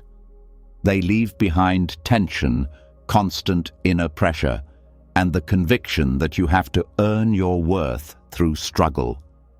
The gentle warrior trains differently, not by shouting at their mind, but by gently guiding it, not by punishing mistakes, but by patiently returning to the path again and again.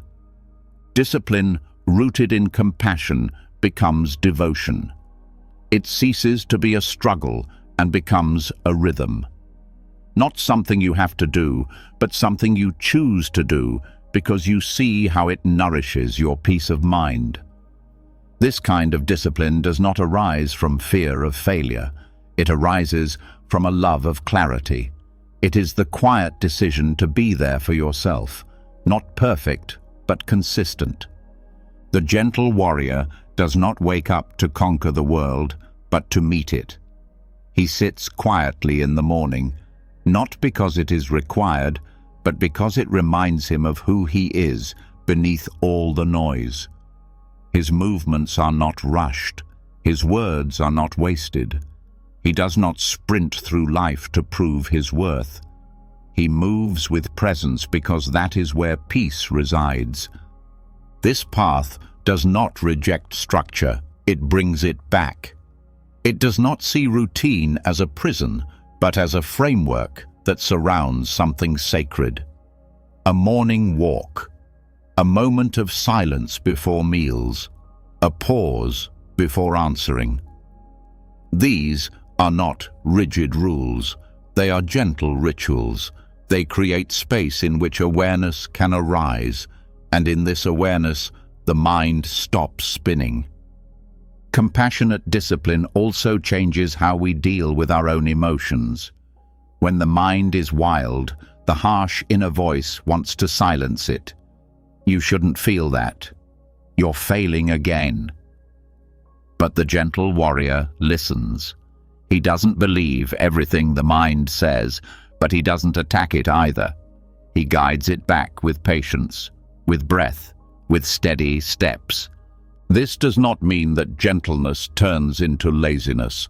The gentle warrior is committed, but his commitment is pure. It is not driven by shame. It is not fueled by the need to prove himself. It is rooted in understanding. He has seen what happens when the mind remains untrained, how it creates suffering, how it clings, how it panics. That is why he sticks with the practice, not to earn peace, but to return to it. Mindful discipline is also forgiving. If you skip a day, it doesn't lead to a downward spiral. When the mind wanders, it is not punished. It is noticed and brought back. This return is the practice. It is not about perfect presence. It is about constant readiness. This is how calm becomes stable, not through control, but through compassion that never disappears. This approach also changes how you interact with others. When you stop demanding perfection from yourself, you stop demanding it from others. You understand that everyone is doing their best. Everyone is learning. Everyone forgets, and everyone returns. This creates space in your relationships. Patience grows. Tensions dissolve. Because you have stopped using force as your primary means of interaction. Even productivity changes. You continue to get things done, but you don't wear yourself out in the process. You rest when you're tired. You act when you're ready. You don't focus because you have to, but because your mind has learned to be still. This is a different kind of strength. It doesn't flash, it doesn't dominate, but it lasts. The gentle warrior also knows how to say no, not out of anger, but out of clarity, not because of rules, but because it suits them. They choose what nourishes their inner peace and let go of what disturbs it. This makes their life simpler, not smaller, but more conscious. Every action springs from awareness, not urgency. Therein lies a strength that most people overlook, a quiet determination, a quiet discipline. You don't always see it on the surface, but it's there, in the way they breathe through difficulties, in the way they return to the mat even when they are distracted, in the way they speak kindly to themselves after a setback. That is the warrior within them, not the fighter, but the one who always returns to the present. Over time, this kind of discipline shapes the nervous system. The body stops tensing up all the time. The mind stops fearing silence. The heart softens and finds a rhythm of caring. Not because everything is easy, but because the relationship with challenges has changed. It's no longer about dominance, it's about dedication. This discipline is taught with every breath, every time you sit down, even if you are distracted, every time you pause instead of reacting, every time you leave space for silence instead of filling it with noise. Every moment becomes a workout. Every return becomes a muscle. And over time, your mind becomes calm. Not always silent, but calm enough to listen, calm enough to decide. Let your discipline be gentle tonight. Let it guide you back without judgment. Let it walk beside you instead of pushing you forward. Let your strength come not from how loud you are, but from how quiet you remain when everything else gets loud. From the quiet power of compassionate discipline, where strength is replaced by presence, we now come to the smallest movements of everyday life, those that are most overlooked, those that often happen in passing. This is where the practice deepens, not in great efforts, but in subtle decisions. And one of those decisions is attention. Not just concentrated effort, but a gentle, continuous attention that flows through everything. This is the tea ceremony of attention, a way of transforming life itself into meditation, not through withdrawal, but through the way you touch each moment. There is something sacred in simplicity, not because it is dramatic or profound, but because it is lived to the full. Tea making becomes a gateway, not for the sake of tea, but because of what it reveals about the quality of mindfulness behind every movement. You fill the kettle, you wait, you pour, you hold the cup. And when your attention is fully present, every step becomes rich. Time slows down, the senses awaken, and the mind, accustomed to hustle and bustle, begins to relax. It's not about doing something unusual, it's about doing the ordinary in an unusual way, with presence, with care, with silence behind the movement. It's not the task that changes you, it's the way you do it. The same goes for washing dishes, folding laundry, or putting on your shoes. Every action becomes a form of stillness when performed with full awareness.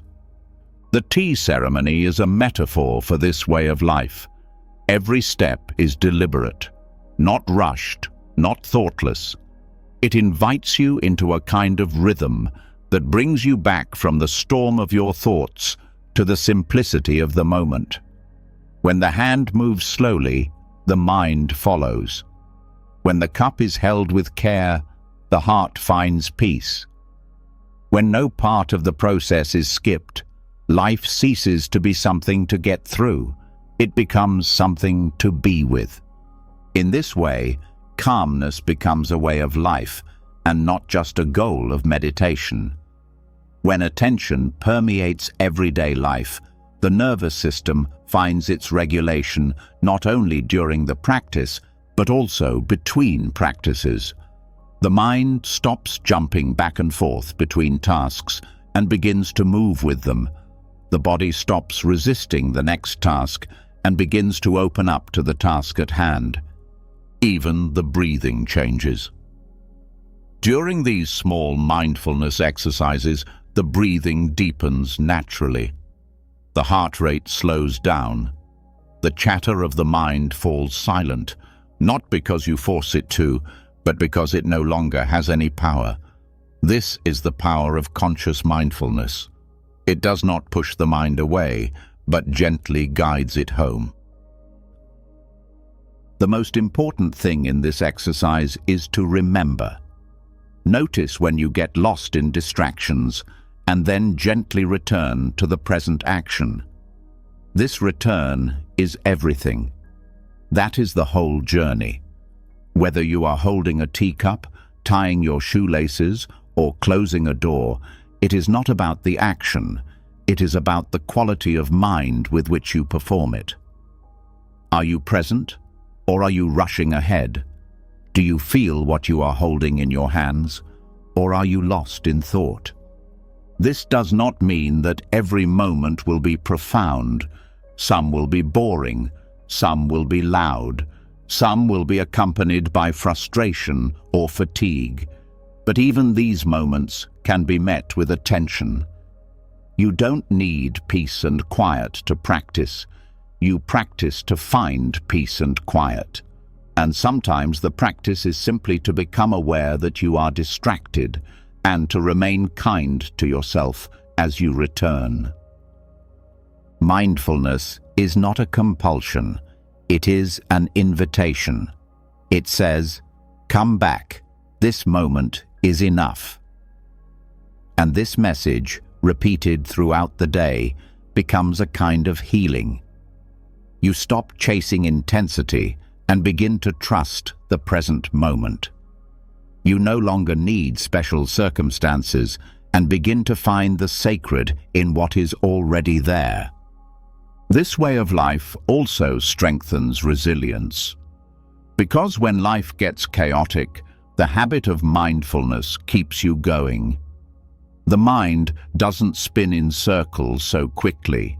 The breath stays calmer. The body feels safer, not because you're in control of everything, but because you're fully present, completely and utterly. And this presence provides stability. When tea becomes meditation, everything else becomes meditation too. Eating slows down. Walking becomes quieter. Conversations become deeper, not because of what is said, but because you are fully present to listen. Distractions are still there, but they lose their influence. You have trained yourself to come back, to pause, to feel. Even boredom is transformed. What once felt boring becomes rich. What once felt repetitive becomes a rhythm. Attention reveals the texture of everything: warm water on your hands, the weight of a cup, the sound of your breath through your nose. None of this is spectacular, but everything is alive, and being with this aliveness is the beginning of true contentment. This practice also nourishes gratitude. When you are present with what you are doing, you begin to appreciate it, not as a concept, but as a felt sensation. Gratitude is not always a big feeling. Sometimes it is the quiet gratitude that arises when you are fully present, when you taste your tea, when you hear your footsteps, when you feel your heartbeat. Over time, mindfulness becomes less about effort and more about flavor. It becomes a way to spice up your life, a way to approach every moment with care, not because it's perfect, but because it's real. This is how peace arises, not from what happens, but from how fully you are present. Make this your ceremony tonight. Whatever you are doing right now, even as you listen, can be the bowl, the teacup, the breath, the anchor. Don't let your mind rest in silence, but in gentleness. Let your actions be gentle. Let your pace be slow enough to feel what is really happening. Through the gentle practice of filling everyday life with mindfulness, where even tea becomes a path to presence, the mind begins to reveal its deeper patterns. And one of the most obvious patterns, once you are quiet enough to notice it, is the loop. The repetition. The thought that arises not because it belongs to the moment, but because it has not been detached from the past. These are ghost thoughts. They are not real in the present, but they are nevertheless omnipresent. They echo without roots. And the more you believe them, the more the present becomes a shadow of what has already passed. There is a moment in practice when this becomes obvious. You sit still or go about your daily business, and suddenly the mind brings back an old scene, a mistake, a memory, a conversation that ended years ago, and for a moment it feels urgent.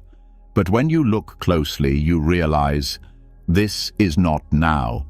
It is a ghost, and it only has power if you follow it. Ghost thoughts are persistent because they are linked to emotions. They are colored by guilt, anger, sadness, or fear. This is how they slip by unnoticed, because the feeling makes them seem real. But they are not new. They are echoes, mental recordings that repeat themselves. They did not arise in this moment. They arose from the remnants of moments you have not yet let go of. Buddhism teaches that the mind clings, not only to pleasure or identity, but also to pain. Not because it enjoys it, but because it believes it still needs it. That somehow, by reliving the pain, security is created. That repeating failure prevents it from happening again. But this is a mistake. The repetitions of the mind are not always wisdom. Often they are habits, and habits can be changed if you recognize them clearly. Recognizing mental loops begins with mindfulness. When a familiar loop arises, pause. Ask yourself, is this happening right now, or has it already happened? Does this thought belong to this breath, or am I trying something that isn't even there? This moment of questioning creates space, and in this space, the loop can lose its hold.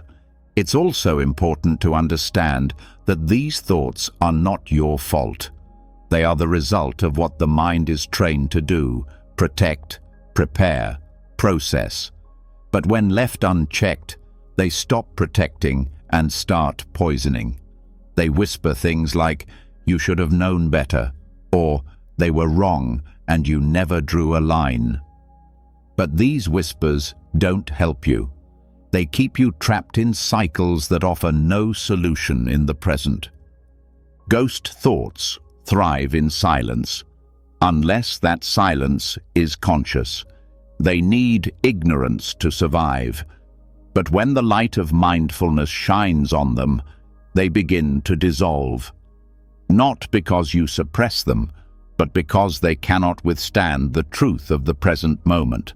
They lose their power when you stop arguing with them, when you stop replaying them over and over again, when you stop letting them become real again by giving them your attention. You don't have to fight them. Fighting gives them energy. Observe them. Say, "Ah, there it is again," and return to your breathing, to your body, to the sound, to the now, and they pass away. Not because you have won, but because you have stopped feeding the echo. Over time, this exercise becomes easier. You begin to recognize the taste of certain thoughts. You feel the familiar pull of an old story and know that's exactly what it is: a story. You don't have to rewrite it. You just stop reading it over and over again. And when new pains arise, because they will, you meet them differently. You allow them, feel them, live through them completely so they don't become another ghost. You process them in real time.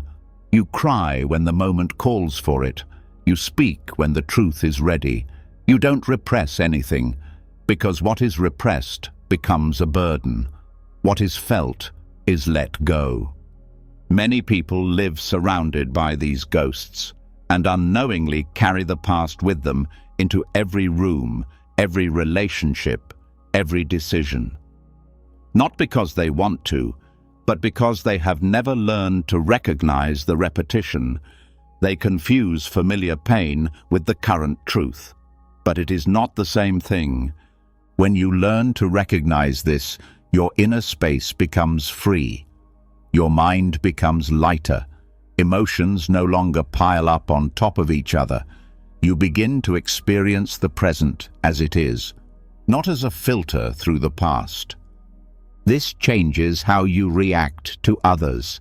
You stop taking every tone of voice personally. You stop projecting old wounds onto new faces. You stop carrying other people's voices around in your head as if they still belong there. Not because you suppress them, but because you have acknowledged them and let them go. In silence, thoughts that you thought you had gotten rid of often return. Not because silence creates them, but because it reveals them. And that is a gift, because only what becomes visible can be let go. You notice how your mind repeats a conversation from 10 years ago and realize that this is not a sign that something is wrong, but a call to return. Back to the present, to the truth that there is nothing left to fix in this moment, because this moment no longer exists. Even your identity can be shaped by ghost thoughts. I'm not someone who, or I always mess things up when. These are not truths. They are memories disguised as rules. And when these memories are no longer fed, your identity becomes freer. You cease to be the sum of what has happened. You begin to be the sum of what you perceive. Make this your exercise for tonight. Not to chase away the ghosts, just to see them clearly, to notice what comes up and gently ask, is this a visitor from the present or a shadow from the past? If it's a shadow, you don't have to banish it. You just stop running into it. You let it pass like smoke, like wind through an open window. Now that the ghost thoughts have been recognized for what they are, echoes of something that has already passed, the mind begins to breathe again. Lighter, less entangled. But even beneath these repetitive loops lies something deeper, something quieter, but far more influential. The constant story of me, the identity that forms like a sand mandala, each grain carefully shaped by memories, emotions, culture, fears, desires, and like a mandala, it is complex, beautiful, but not made to last forever. Tonight, we enter this pattern, not to destroy it, but to dissolve it. Not out of loss, but to find peace beneath the image we have of ourselves. Most of what we believe about ourselves did not begin with us. It was given to us, repeated, shaped, over years, through the words of our parents, the expectations of society, reactions to praise or pain. And slowly, these impressions solidified. I am the fearful one. I am the strong one. I always mess everything up. I never finish anything.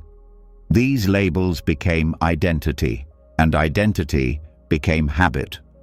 But the danger lies not only in labeling, it lies in believing that it is permanent. A fixed identity creates tension, because it tries to freeze something that is constantly moving. The mind, like everything else, is fluid. But when it believes, this is who I am, it builds walls. And those walls become prisons. They resist change. They fear challenges. They defend themselves instead of giving in. And over time, that defense becomes exhaustion. Buddhism does not teach you to become a better person. It invites you to realize that there has never been anyone who was unchanging. Only sensations, thoughts, tendencies, changing like wind patterns, flowing like rivers, no fixed self, only the illusion of one, created by repetition and reinforced by attachment.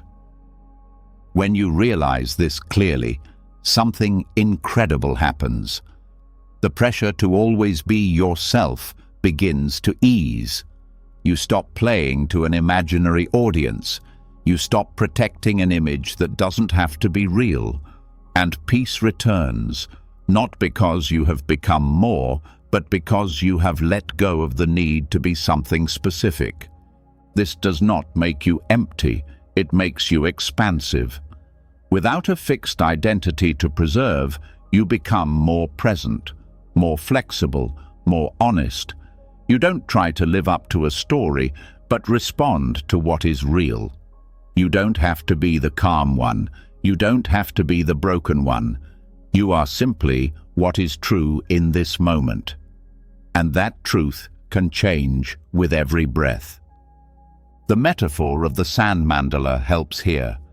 In Tibetan tradition, monks spend hours, sometimes even days, creating a mandala out of colored grains of sand. Elaborate, beautiful. And when it is finished, they sweep it away. Not out of sadness, out of understanding, that nothing is meant to last forever, that beauty can exist without attachment, that peace does not come from preservation, but from participation. Your identity is like that, something that has been shaped over time, something to be cherished, but also something that is allowed to change. The person you were a year ago no longer exists. The version of you from your childhood no longer exists. Even the person you were this morning has changed slightly. It is an illusion to believe that a single version of you was ever the whole truth. This realization should not unsettle you, but liberate you. Because when the self is not fixed, growth becomes natural. You are not betraying yourself when you evolve. You are not fake when you change. You respond to the present with a mind that is no longer trapped in old patterns. Even emotions are shaped by identity. If you believe, I am an angry person, anger becomes an expectation. If you believe, I am weak, fear becomes a habit. But these are roles, not facts.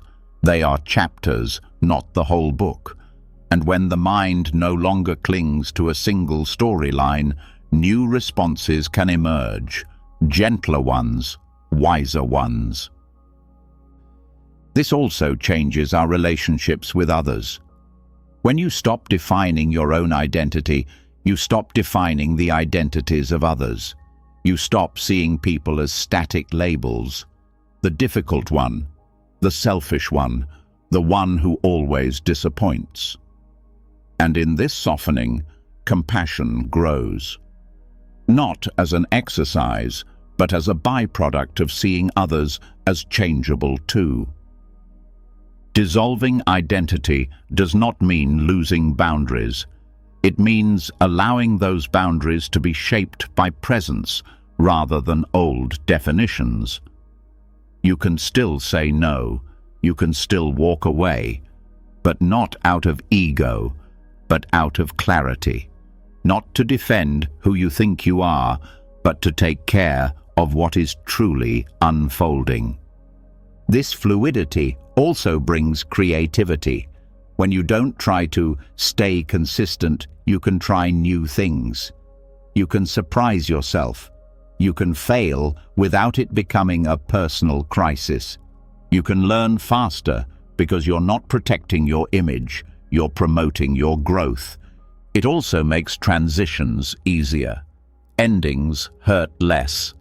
Beginnings feel less stressful because you're not dragging a heavy self through every door. You move easily. You let history breathe. You see every day as part of the mandala, not as the final version, but as part of a living design that is meant to change. Meditation reveals this in a gentle way. If you sit long enough, you will see it, how the feeling of I flickers, how it tenses up with your thoughts, how it relaxes with your breath. In some moments, it disappears completely, and what remains is not emptiness, it is peace. A presence without a label, a silence without boundaries, a mind without armor. In this space, fear also loses its sharpness, because most fears relate to the self.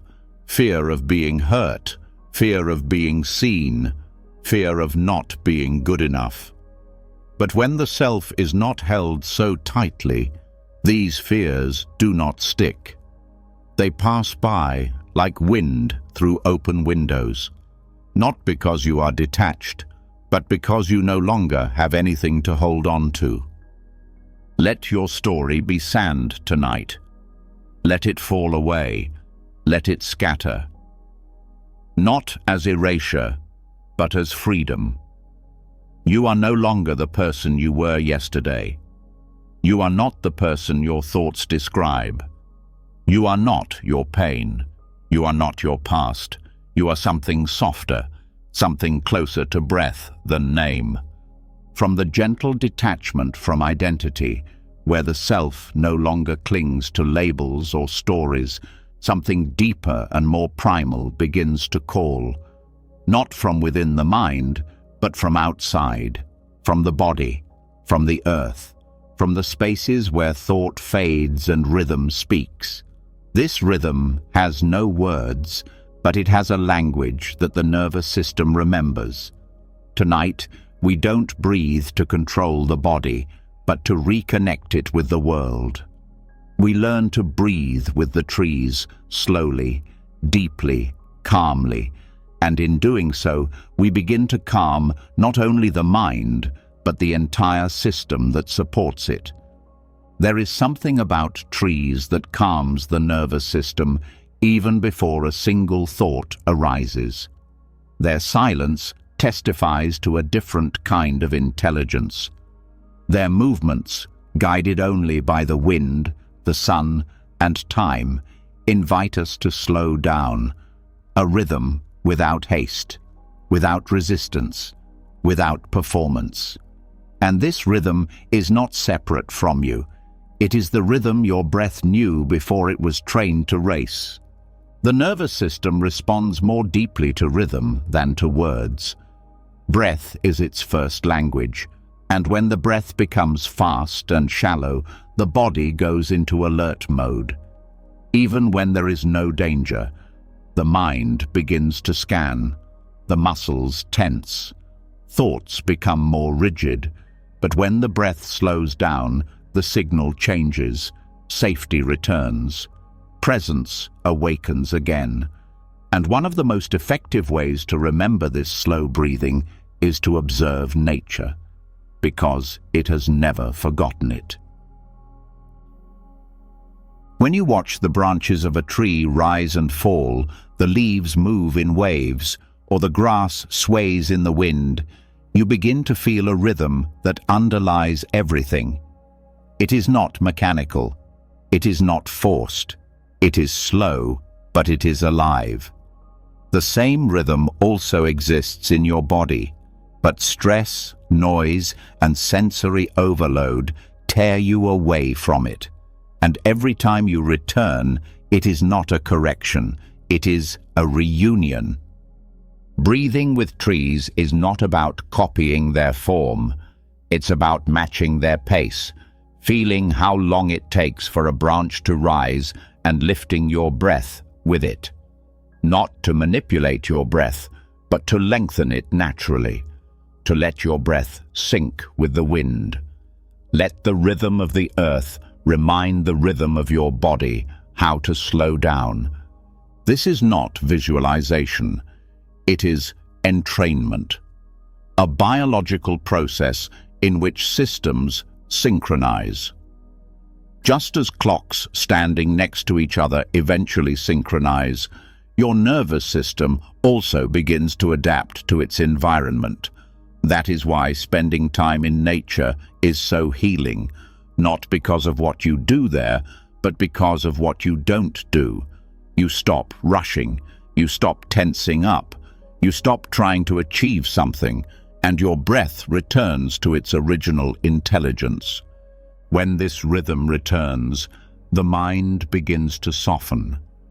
This is because thoughts are influenced by the breath. When the breath is calm, the thoughts follow. When the breath is steady, reactivity subsides. Over time, this becomes less of an exercise and more of a natural state.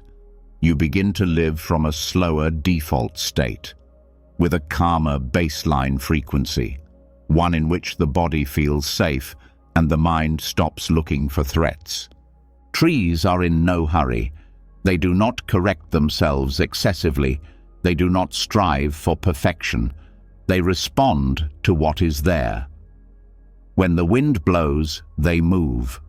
When the sun shines, they open up. When it is dark, they rest. This is wisdom in motion, and the same wisdom lives within you. It has simply been covered up by thoughts, habits, and speed. Allowing yourself to breathe with the trees does not mean escaping life. It means tuning into a rhythm that encompasses all of life. A rhythm that includes joy and sorrow, light and shadow.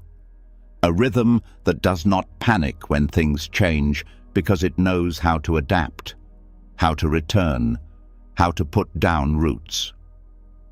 This exercise can be done anywhere in nature. Sit down by a tree, stand by a river, walk through a field. Don't try to meditate, just observe, just feel, just breathe. Let your body find its rhythm again. Let your breath expand without counting. Let your gaze soften. Let your skin listen to the wind. Let your muscles release everything they don't need. You can feel this even in a city. A tree is enough. A piece of sky, a moment of sunshine on your hands. You don't need silence. You don't need distance. You just need presence. Because rhythm doesn't depend on place. It depends on attention. This is not a technique for fixing something. It is a way to return to what is not broken. You are not training your breath. You are training away the habits that have thrown it out of balance. And when that balance is restored, something very old relaxes within you. A kind of memory, a kind of homecoming. Over time, this changes your emotional life. Emotions come and go, but they don't overwhelm you. You feel sadness without breaking down. You feel joy without clinging to it, because your breath has taught your body that waves are something safe. That rhythm can cushion pain. That calm is not the absence of feelings, but the container that gently envelops them. You also begin to perceive time differently. When you tune into the natural rhythm, the minutes stretch out. The hours become softer. There is more space between events. There is less hustle and bustle, more breath between words, more presence between tasks. Life no longer feels like something you have to catch up with, but something you can move within. This movement is not linear, it is seasonal. Like trees, your energy changes, your focus shifts. And when you respect this cycle, you stop forcing productivity. You rest when it is time to rest. You act when it is time to act. And your nervous system thanks you by being more balanced, harmonious, and present. This practice also changes your relationship with other people. You stop adapting to their fear. You stop rushing their silence. You hold space like a tree holds shade, without having to fix anything, without rushing to say anything. Your calm becomes contagious, not because you try, but because your breath teaches others to slow down as well. Make this your exercise for tonight, not deep breathing, not forced breathing, just natural rhythm. Breathe in as a leaf rises. Breathe out as a branch lowers. Let nature become your metronome. Let silence become your teacher. Let each breath become a reunion with a tempo that brings peace. Now that your breath has returned to its natural rhythm, not through effort, but through the slow movement of the trees, something deeper begins to settle in. A calmness that comes not from doing less, but from needing less. The nervous system no longer has to work hard to keep up. The mind no longer has to justify every moment. A silence arises, not only between thoughts, but also within the desire itself. And in this space, another truth becomes clear. Peace is not found by getting more. It begins when you realize that you already have enough. This is the garment of contentment, the heart of Buddhist simplicity, and the end of restless desire. Restlessness arises from the belief that something is missing. The mind strives for more comfort, more success, more attention, more understanding. But every time it reaches for something, the moment remains behind. The more it chases, the less it rests. And slowly, without noticing, peace is pushed further and further away, not by suffering, but by desire. In the Buddhist tradition, monks wear a robe that symbolizes simplicity. It is not just clothing, it is a statement, a reminder. It stands for letting go of the superfluous, of disorder, of complications. And although most people will never wear such a robe, the call is the same: to live in such a way that you can say, "This is enough," not as resignation, but as freedom. The robe of contentment is not made of fabric. It is made of decisions, of giving up the need to prove yourself, of giving up the need to always be searching, from giving up making every moment a springboard for the next. It is woven from contentment, from the courage to linger in what is already there, and from the clarity to recognize how much energy is lost through wanting. The world promotes constant desire for improvements, for answers, for recognition. And although desire is human, endless desire is suffering. It fragments the mind. It fills quiet moments with tension. It turns life into a race that never ends. But when you embrace simplicity, not as minimalism for aesthetic reasons, but as presence instead of possession, space returns. Thoughts slow down. Breathing deepens, and the heart feels lighter. Living simply does not mean giving everything away. It means not giving away your peace to things that don't matter. It means choosing what serves your clarity rather than what feeds your desire.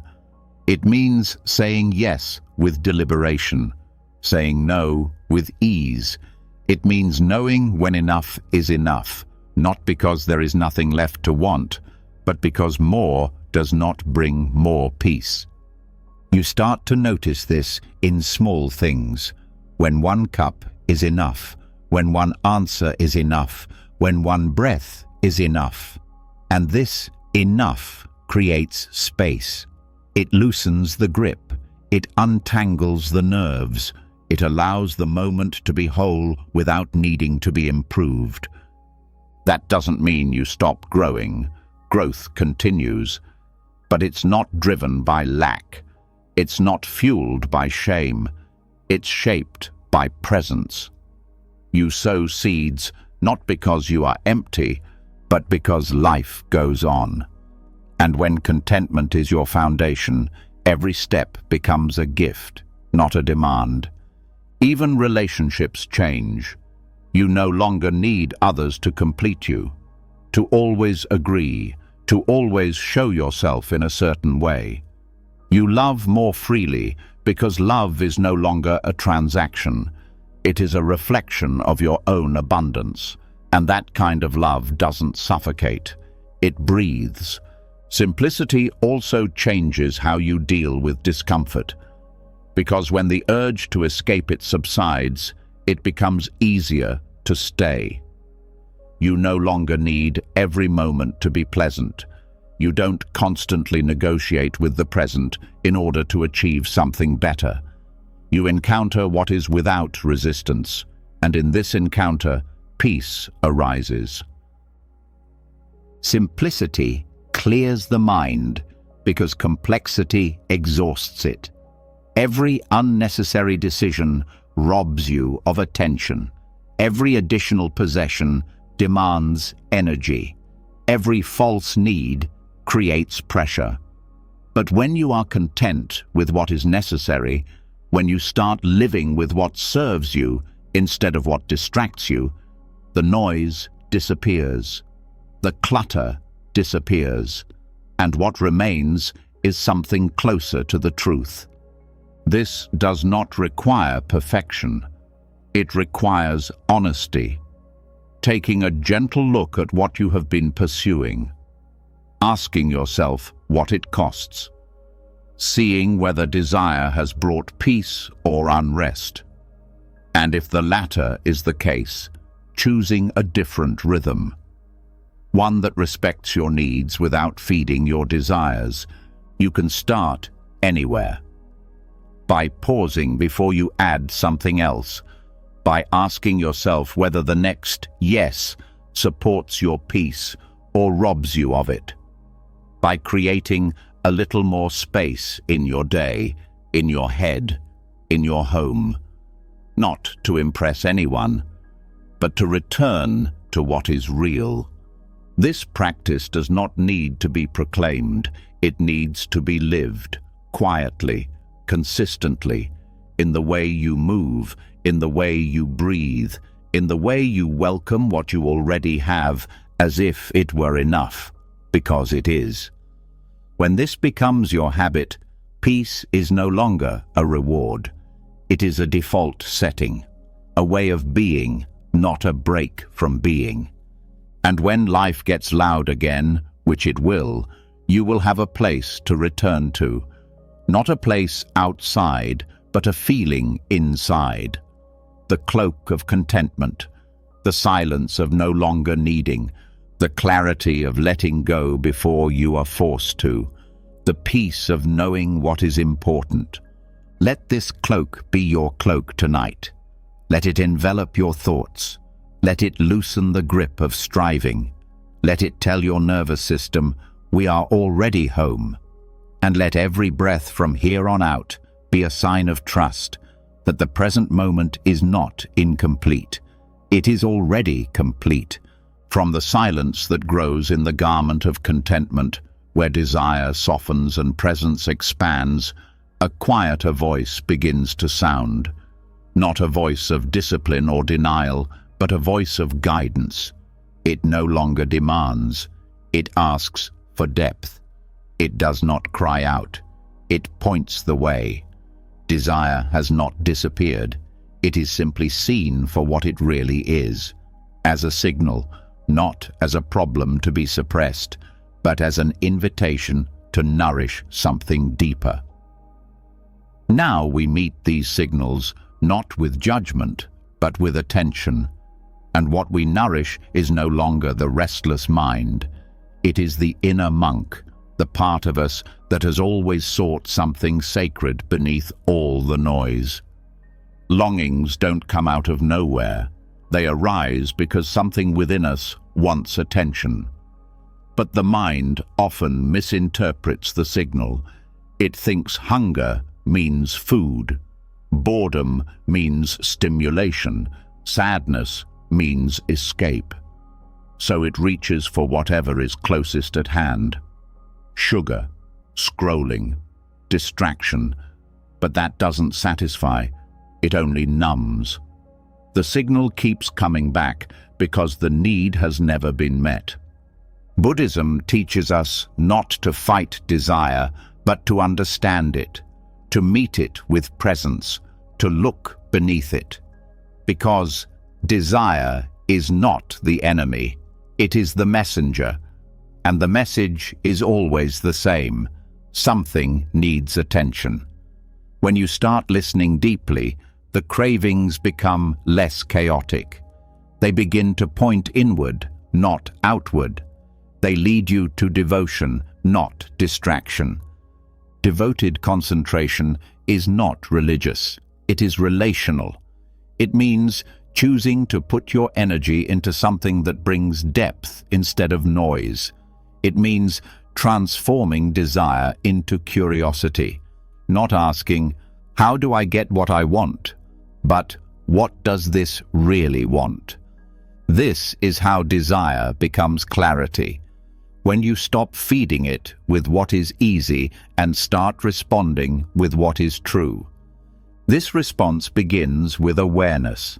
The moment desire arises, you pause, not to stop it, but to observe it, to pause it, to feel it fully instead of blindly following it. You name it. You breathe with it. You ask, "What is this desire pointing to?" And often the answer lies not in the object, but in the feeling, in the separation, in the absence of attention. The inner monk does not reject the body. He honors it. He does not shame the mind. He trains it, and he does not ignore desire. He refines it, transforms it from addiction to devotion, from compulsion to choice, from emptiness to fullness. Not with force, but through redirection, by nourishing the part of you that craves silence more than sugar, for connection more than comfort, for meaning more than pleasure. Longing often arises in silence because the mind is accustomed to constant stimuli. So when it becomes quiet, the mind panics. It wants something to hold on to. But if you stay, if you breathe, if you listen, you will find that there is no hunger beneath the longing. It is a longing for presence, for peace, for meaning. And when you give it that, the longing becomes quiet. Not because it has been suppressed, but because it has been heard. This is the exercise. Turn desire into a question. Not, "How do I get rid of this?" but, "What is this telling me?" And then give it. A breath, a walk, a prayer, a moment of attention to the body, a gentle touch on the chest, a return to something that nourishes the monk in you, not the merchant, not the addict, not the hunter, but the observer. The quiet one, the one who wants less but lives more deeply. Over time, this changes your relationship with all forms of desire. You don't reject them, you read them. The desire for connection becomes a call to speak honestly. The desire for success becomes a call to serve. The desire for comfort becomes a call to slow down. Every desire becomes a gateway. Every desire becomes a teacher. This also changes your nervous system, because when desire is met with conscious attention instead of quick rewards, the body stops chasing false highs. It begins to stabilize, to regulate itself. You no longer need dopamine spikes to feel good. You need presence, and presence doesn't break down, it sustains. Feeding the inner monk means developing habits that anchor you in clarity, not out of pressure, but out of reverence. You wake up and dedicate your first breath to the present moment. You eat mindfully. You walk without rushing. You speak from your heart. You don't do these things because they are easy, but because they nourish a part of you that cheap pleasures could never nourish. And when you fall, when you give in to old cravings, you don't collapse in shame. You don't spiral downward. You return. You say, "Ah, today I fed the wrong part. That's okay. I'm still learning how to listen. And then you come back to silence, to choice, to the part of you that is never in a hurry. This approach is not strict. It is gentle. It does not create rules. It creates space. Space to respond rather than react. Space to choose the deeper nourishment. To feel when you are feeding fear or clarity. To feel when you are chasing approval or returning to the present moment. Over time, the craving becomes less intense. Not because you've become numb, but because you've satisfied the hunger behind it. You've learned to give yourself what you really need: silence, meaning, care, connection. And through that, the craving becomes still, like a child who has finally been held in someone's arms. Make this your exercise for tonight. Don't fight the craving. Don't be ashamed of it. See it clearly. Ask it what it needs. Accompany it to its source and let it drink from something real. A breath, a truth, a silence that lasts.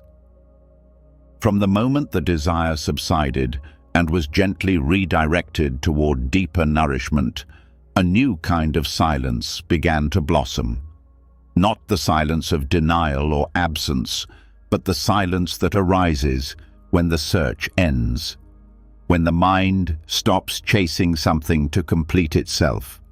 In this silence, something else becomes visible, an old, often unnoticed habit that causes silent suffering, the habit of clinging to the I, the belief in a fixed, personal self that must defend, prove, achieve, and solve everything before it can rest. But tonight, there is nothing left to solve. Only the invitation to sleep in the shadow of the Buddha, where non-self does not become an idea to be understood, but a soft place where you can lay down everything you have been carrying around with you. The concept of no self or anatta is one of the most misunderstood teachings of Buddhism. It is neither a denial of experience nor a statement that nothing exists. It is a pointer, a quiet pointer, away from the illusion that there is a permanent, unchanging core within you that must always be in control. And when that illusion fades, peace begins. Because what kept the mind awake was not the events of the day. It was the feeling that everything was happening to you, that you were responsible for making everything right, that you had to carry the burden of being someone. But when you allow the idea of yourself to dissolve, even just a little, the grip loosens. Thoughts still arise, but they don't belong to you. Emotions move you, but they don't define you. There is no owner, no possessor, no fixed identity to protect, just the flow of life. And in this realization, the body begins to rest, not just physically, but deep within. For what could the self defend if there is no self to defend? This is a powerful approach before falling asleep, because at night, stories come to the fore most strongly. Regrets, plans, self-criticism, looping thoughts about what you should have said or done. But each of these stories depends on a central figure, the I. Without this figure, the plot collapses, the mind untangles itself, and what remains is peace. It's not about erasing your life or pretending that nothing matters. It's about loosening your identification, switching from "I failed" to "a failure occurred," from "I am anxious" to "anxiety is present," from "I have to fix everything" to "this moment is happening." Every change releases a hook from your identity, And with every hook that is released, sleep draws nearer. Even in science, identity is considered a construct. Neurologically speaking, self-awareness arises from memory, language, and perception. It is a function, a convenience. It helps us navigate the world. But it is not fixed. It is not real in the sense that pain is real or breathing is real. It is a mask that is mistaken for a face. When you understand this, not intellectually, but from experience, your heart softens. You realize that you are not your name, not your habits, not even your roles. You are not the voice in your head that worries. You are the space in which the voice arises. You are the silence that observes what is happening. And from this place, fear dissolves, not because it has been defeated, but because it no longer has anyone to cling to. Try this when you lie down to sleep. Instead of reviewing the day, observe your thoughts without focusing on any particular one. Let them appear and disappear like clouds without naming them. Feel your body without saying, "my body." Feel your breath without labeling it, "mine." Let everything be, not yours, not about you, just present. The nervous system begins to regulate itself as soon as it is freed from identity. The muscles relax without effort. The breath deepens without effort, because the pressure to be someone, to carry something, to achieve something, even in sleep, is gone. You are no longer holding yourself up. You are being held. Non-self is not emptiness. It is freedom. It is not separation. It is intimacy with all things, because there is no boundary between you and them. When the I recedes, the world comes to the fore. Sounds become clearer. Breathing becomes fuller. And every moment becomes enough. Even this one. There is no reason to rehearse who you will be tomorrow. There is no reason to replay who you were today. These are costumes, temporary, useful for a while, but no longer necessary. The sleep that comes in the shadow of Buddha is the sleep of letting go of roles, letting go of the past, letting go of the future. What remains is a presence so still that it no longer needs to be named. Even dreams change when you remember the non-self. The mind no longer needs to play out stories of conflict and self-preservation. It can drift, float, rest in a consciousness that does not separate experience from the experiencer. It becomes a breeze, a wave, silence. Make this your last exercise for tonight. Don't do anything. Don't fix anything. Just rest gently in the truth that you don't have to carry yourself to sleep. Sleep will come, not because you chase it, but because there is no one left to chase it. The bed will hold the body, the breath will hold the rhythm, and the space of the non-self will hold the peace. There is no longer a you that needs to be impressed, no longer a you that needs to be fixed, no longer a you that needs to figure something out before it can rest. All that is needed now is presence, openness, emptiness, wholeness, and as the night deepens, this presence will gently carry you into sleep. In this gentle place where identity had dissolved and no one was left to carry the burden of the day, the body finally began to surrender. Thoughts did not have to stop for peace to come. They simply lost their hold. The desire to control, to explain, to become something disappeared in the silence. But even here, as sleep approaches, thoughts can continue. They drift away, they return, they flicker. And here, a final invitation appears. What if every thought could be seen without judgment? What if, instead of resisting or reacting, the mind became a dust-free mirror? This is a Zen metaphor, the mirror that reflects without distortion. It does not favor one image over another. It does not cling to what appears. It does not resist what comes in. A flawless mirror sees clearly, not because it tries harder, but because it adds nothing. No stories, no analyses, no internal dialogues about how the reflection should be. And that is the essence of true calm, not a mind without thoughts, but a mind that no longer adds judgments to them. Judgments are the first crack in tranquility. Not the thought itself, but the commentary that follows it. A thought arises, perhaps sadness, perhaps fear, perhaps a memory. And almost immediately, the mind speaks. That shouldn't be here. Why am I still thinking about that?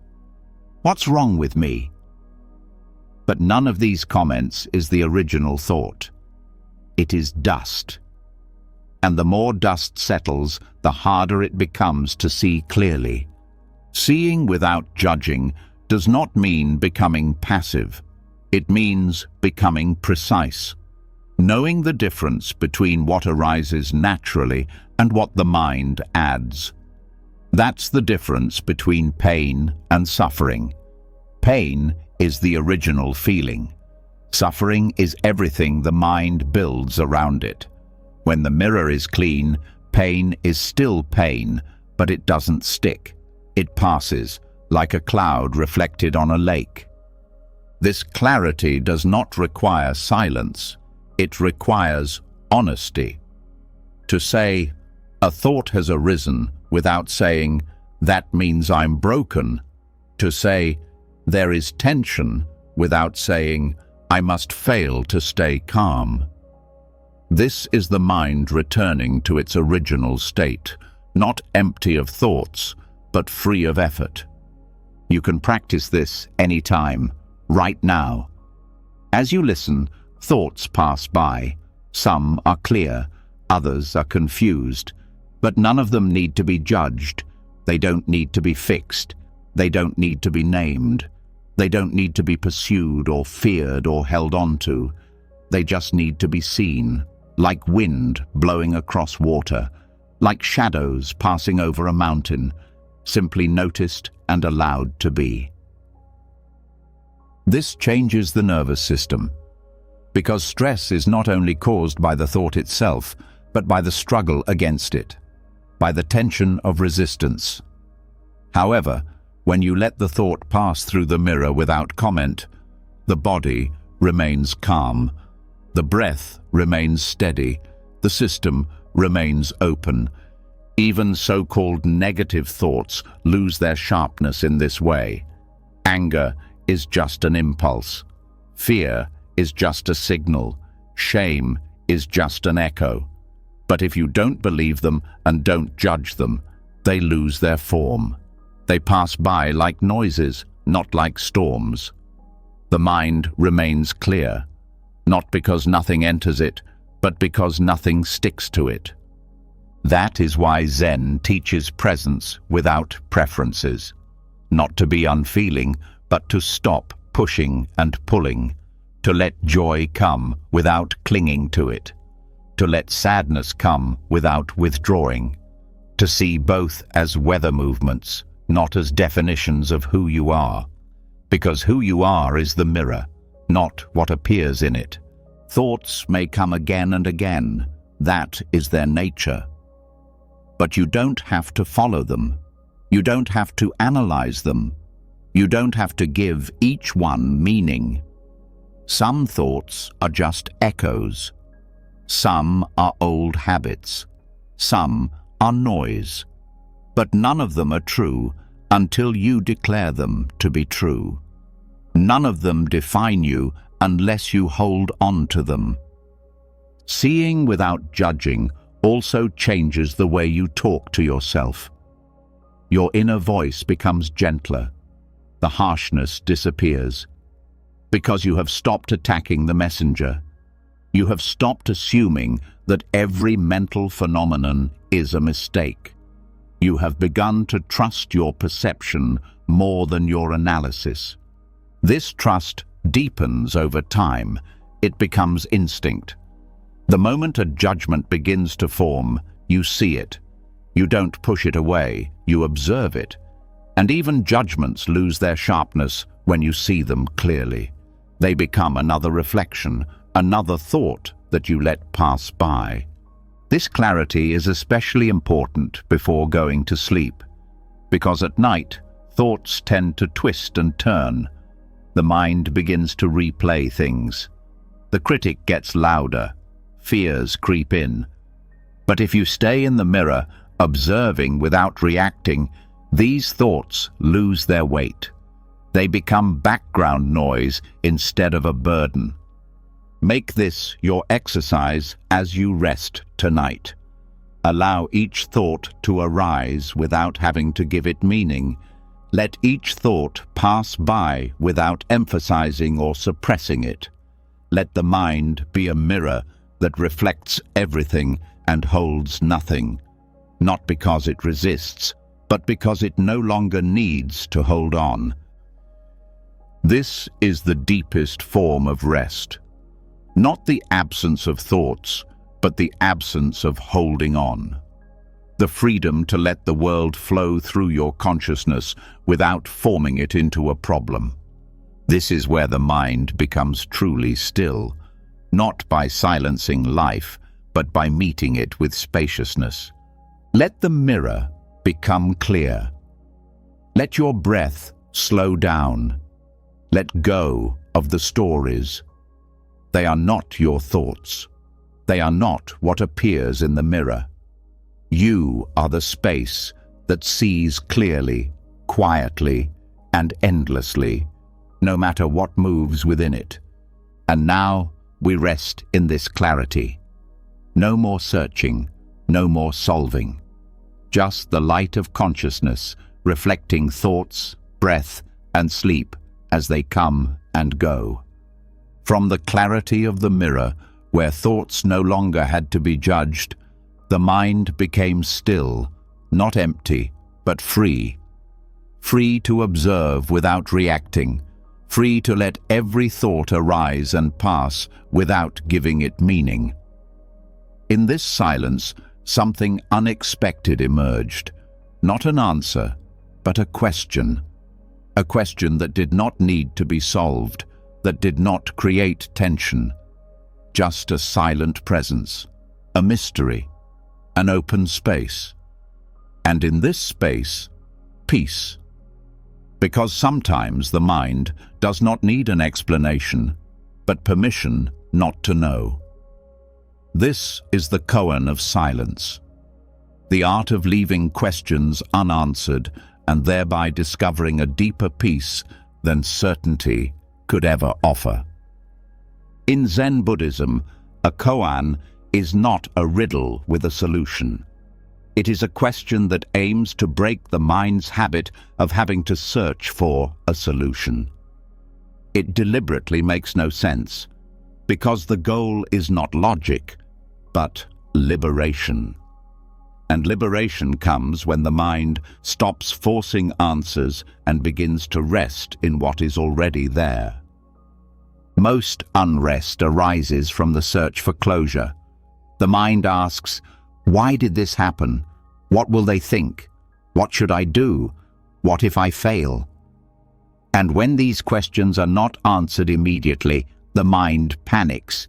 It goes round in circles. It spirals. But in truth, most of these questions do not need to be answered. They need to be held. They need to be acknowledged without being resolved. Because often it is precisely the desire for certainty that keeps peace out of reach. There is power in not knowing, a gentleness, a surrender.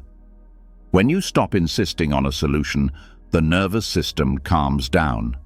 The heart no longer has to defend itself. The breath becomes calm again. The body stops tensing up. Because it's not the question that causes stress, it's the belief that there is no answer and that it's your job to find it immediately. Leaving the question unanswered is not avoidance. It is presence. It is acknowledging that some things cannot be solved by thinking. Some things are too big, too delicate, too mysterious to pin down. They need to be lived through. And in this life, answers sometimes emerge, not because they were forced, but because the mind has become quiet enough to receive them. This practice begins with a change. When a question arises, don't chase after it. Breathe, pause, notice the urge to solve it, and instead of following it, stay. Let the question be a companion, not a command. Say, "This belongs here too," and keep breathing. Over time, this changes the way you think. You no longer perceive uncertainty as a threat. You begin to see it as a gateway, as a threshold between old ways of seeing and new ways of being. It becomes a space where something more honest can emerge, something that arises not from fear or urgency, but from patience and depth. This also changes how you approach problems. Instead of rushing to fix something, you start by listening. You wait. You trust that wisdom isn't always loud. Often it whispers, and it only speaks when the noise of your search has quieted enough for you to hear it. Letting questions rest also softens relationships. You stop demanding explanations from others. You stop trying to bring every conversation to a conclusion. You begin to understand that people, like life, are complex. They are not always logical, and they don't have to be. Love does not depend on complete understanding. It depends on presence. Even your relationship with yourself begins to change. You stop questioning your past. You stop having to justify your feelings. You stop turning every doubt into a mistake, and you begin to grant yourself the same grace. Not knowing, not being finished, being in a process. That is the essence of the koan, not confusion, but invitation. It invites you to rest in the middle, not at the beginning, not at the end, just in the middle, right here, where nothing is resolved, but everything is alive. Where questions are not burdens, but companions. Where the mysterious is not something to flee from, but something you can fully enter into. You can feel this in your body. When a question falls into silence, your breath deepens, your chest softens, your shoulders relax, because the pressure to find a solution is gone. What remains is space, a vastness that allows you to be even when you don't understand. This practice does not mean giving up clarity. It means not rushing it, letting it mature, letting it arrive in its own time. Because some questions are not meant to be answered now, and some may never be answered, and yet life goes on. You keep breathing. You belong. Let this be your place of rest tonight. Let the questions come without fear. Let them sit beside you like old friends, not ones you need to fix, but ones you can breathe with. What will tomorrow bring? Leave that question unanswered. Why do I still feel this way? Let that question rest. What if I never figure this out? Let something deeper than thoughts hold that question. And in this quiet attitude, the mind no longer has to be right. It no longer has to win. It no longer has to protect a story. It can rest. Because peace does not come from answers. It comes from the freedom to let go of the need for answers. Now, let yourself fall into this silence. Not because everything has been clarified, but because it doesn't have to be clarified. You are safe here, even without knowing it, especially without knowing it. Leave the question open and let sleep carry you into its silence. From the silence, where questions are finally allowed to remain open without having to be answered, a different kind of knowledge emerges, silent, unspoken, and far older than thought. It does not arise through analysis. It does not argue. It comes like the breath in a sleeping room, subtle, easy to overlook, but undeniably present as soon as you feel it. This is the silent bell, a kind of wisdom that never had to be spoken to be recognized. It does not draw attention to itself. It does not come through effort, and yet it has always been there, guiding the mind, calming the body, bringing the heart back into harmony.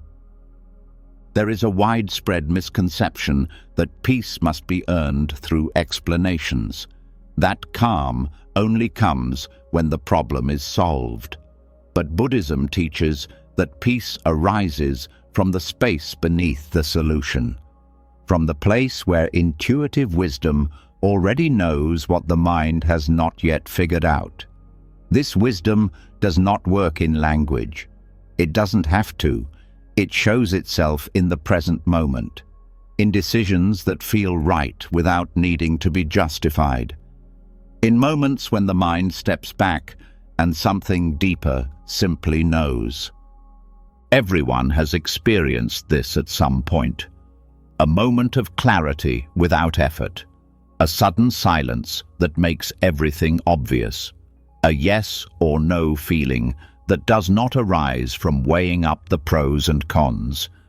These moments are not coincidental. They are echoes of the silent bell. They arise when the noise has subsided enough that you can hear something older than logic, something that has never been spoken but lives in the body, in the breath, in the ground beneath your feet. The reason this wisdom is often overlooked is not that it is rare, but that the mind is loud. Thoughts rush in to tell, interpret, evaluate. They want to turn intuition into explanations. But the moment they do, purity is lost. The signal is clouded. The bell grows quiet. That is why silence is sacred, not as absence, but as amplification. True leadership comes from this place, not because it has the loudest voice, but because it does not try to convince. It does not drown out your doubts. It simply waits. And when you stop chasing new thoughts, when you stop trying to solve everything through analysis, this deeper knowledge emerges, not with answers, but with presence, not with plans, but with direction. You can feel this direction in your body. It doesn't create tension, but alignment. A yes that opens your chest, a no that tightens your stomach. These are not random reactions. They are signals from the part of you that has always known the truth, long before your mind tried to put it into words. In practice, this means learning to trust the space between thoughts, to pause before answering, to feel the echo of the bell before rushing to speak. It means realizing that not every decision needs to be thought through. Some just need to be felt completely. And the more you listen in this way, the clearer the signal becomes. The more often you hear what has always been there. This does not mean giving up thinking. It means letting it serve, not lead. Letting thoughts arise after the bell rings, not before. letting logic shape the details, not dictate the direction. Wisdom does not argue with logic. It includes it, but it does not depend on it. It is rooted deeper. This way of listening becomes a way of life, not just during meditation, but in your daily movements. You begin to sense when something is wrong before it becomes a problem. You know when to take a step back without needing a reason. You sense when someone's words are true, not because of evidence, but because of resonance. The silent bell also protects you, not through fear, but through quiet knowledge, that feeling in your chest when something is wrong, that stillness in your mind when something is right. You don't have to justify these signals. You have to respect them, because when you do, life begins to flow with less resistance.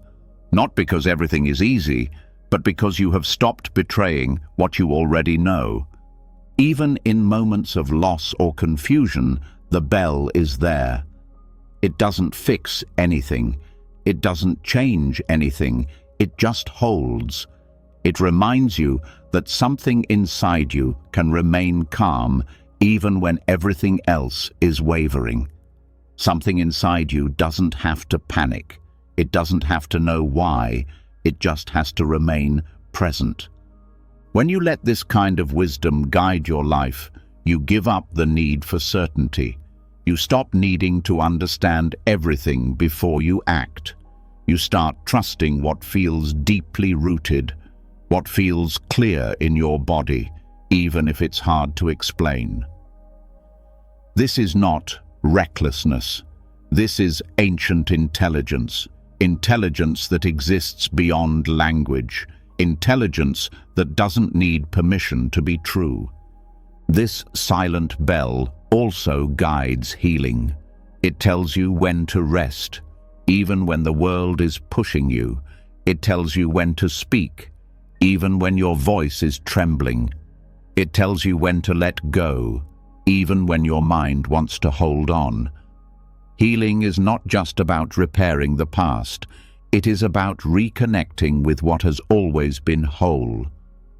Make this your practice now.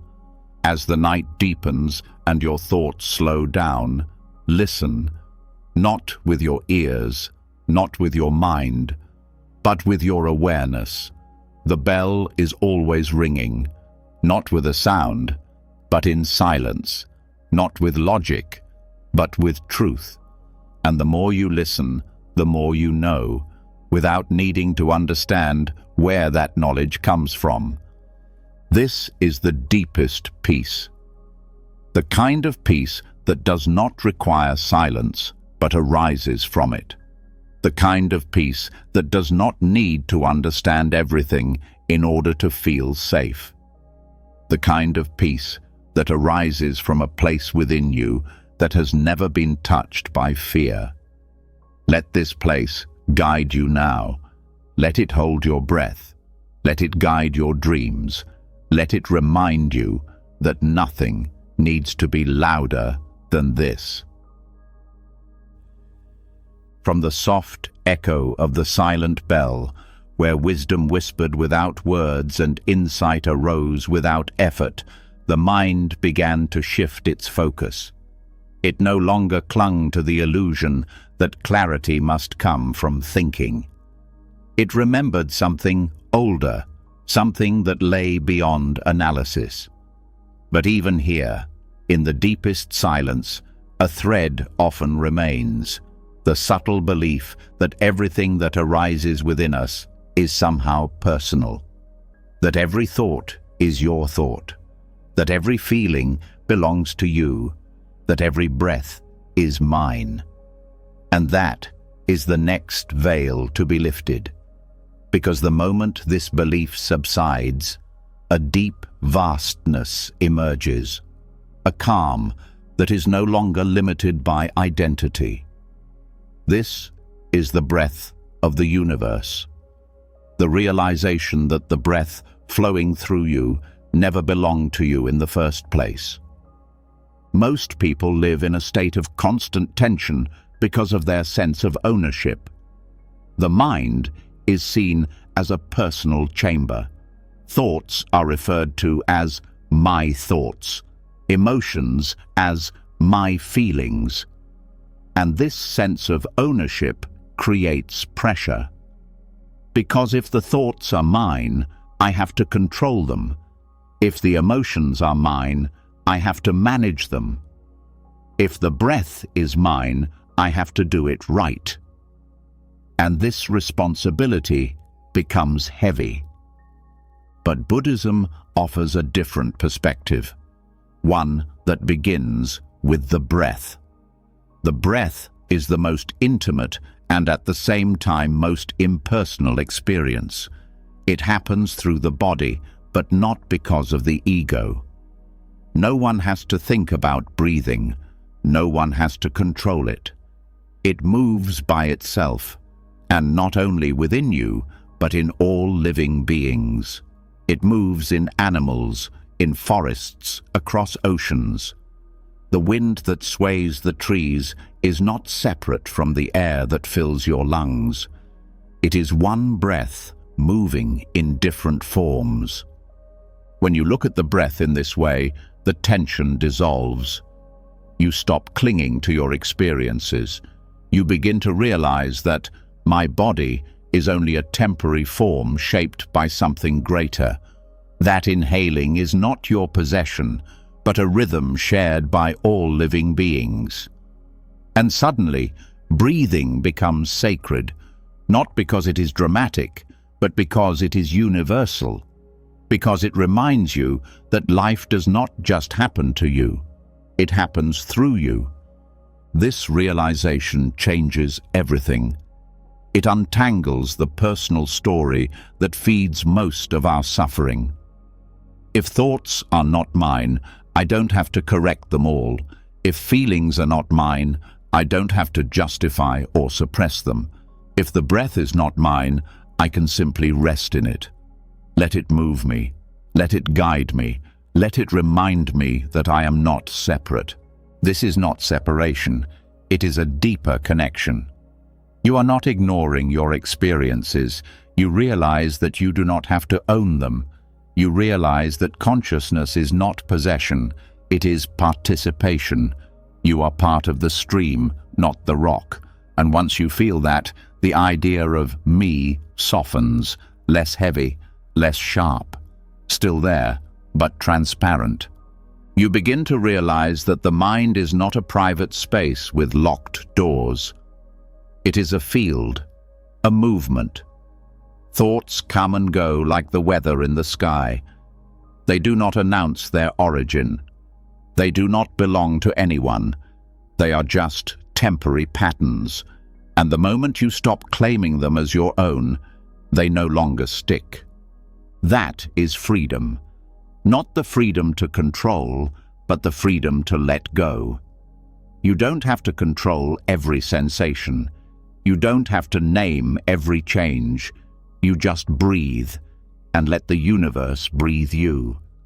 This also brings a deep sense of calm to everyday life, because much of the stress we carry around with us is not caused by what is happening, but by the thought that we have to cope with everything on our own, that every emotion has to be processed personally, that every mistake defines us.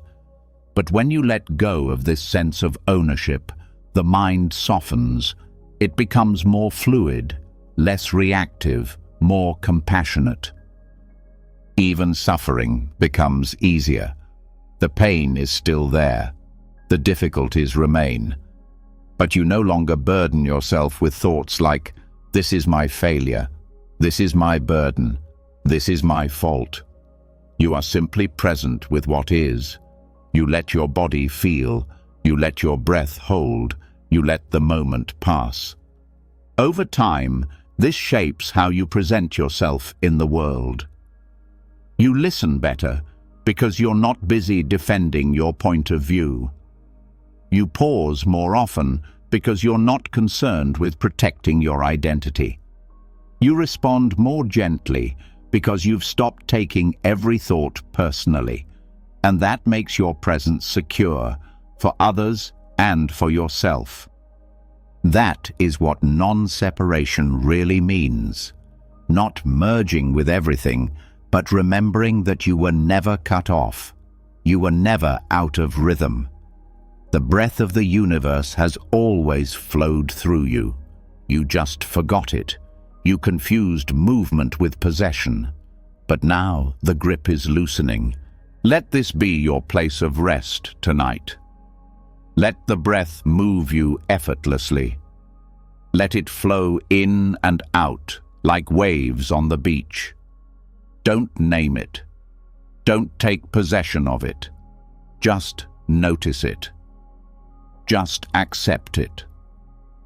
Don't think of each breath as your own, but as part of something older than the body, wider than the mind, deeper than the self. Here, peace comes effortlessly, because effort was only necessary to protect the idea of me. And as soon as that subsides, the entire system breathes more easily. Not because you have fixed something, but because you have finally let go of the belief that it was ever your job to fix anything.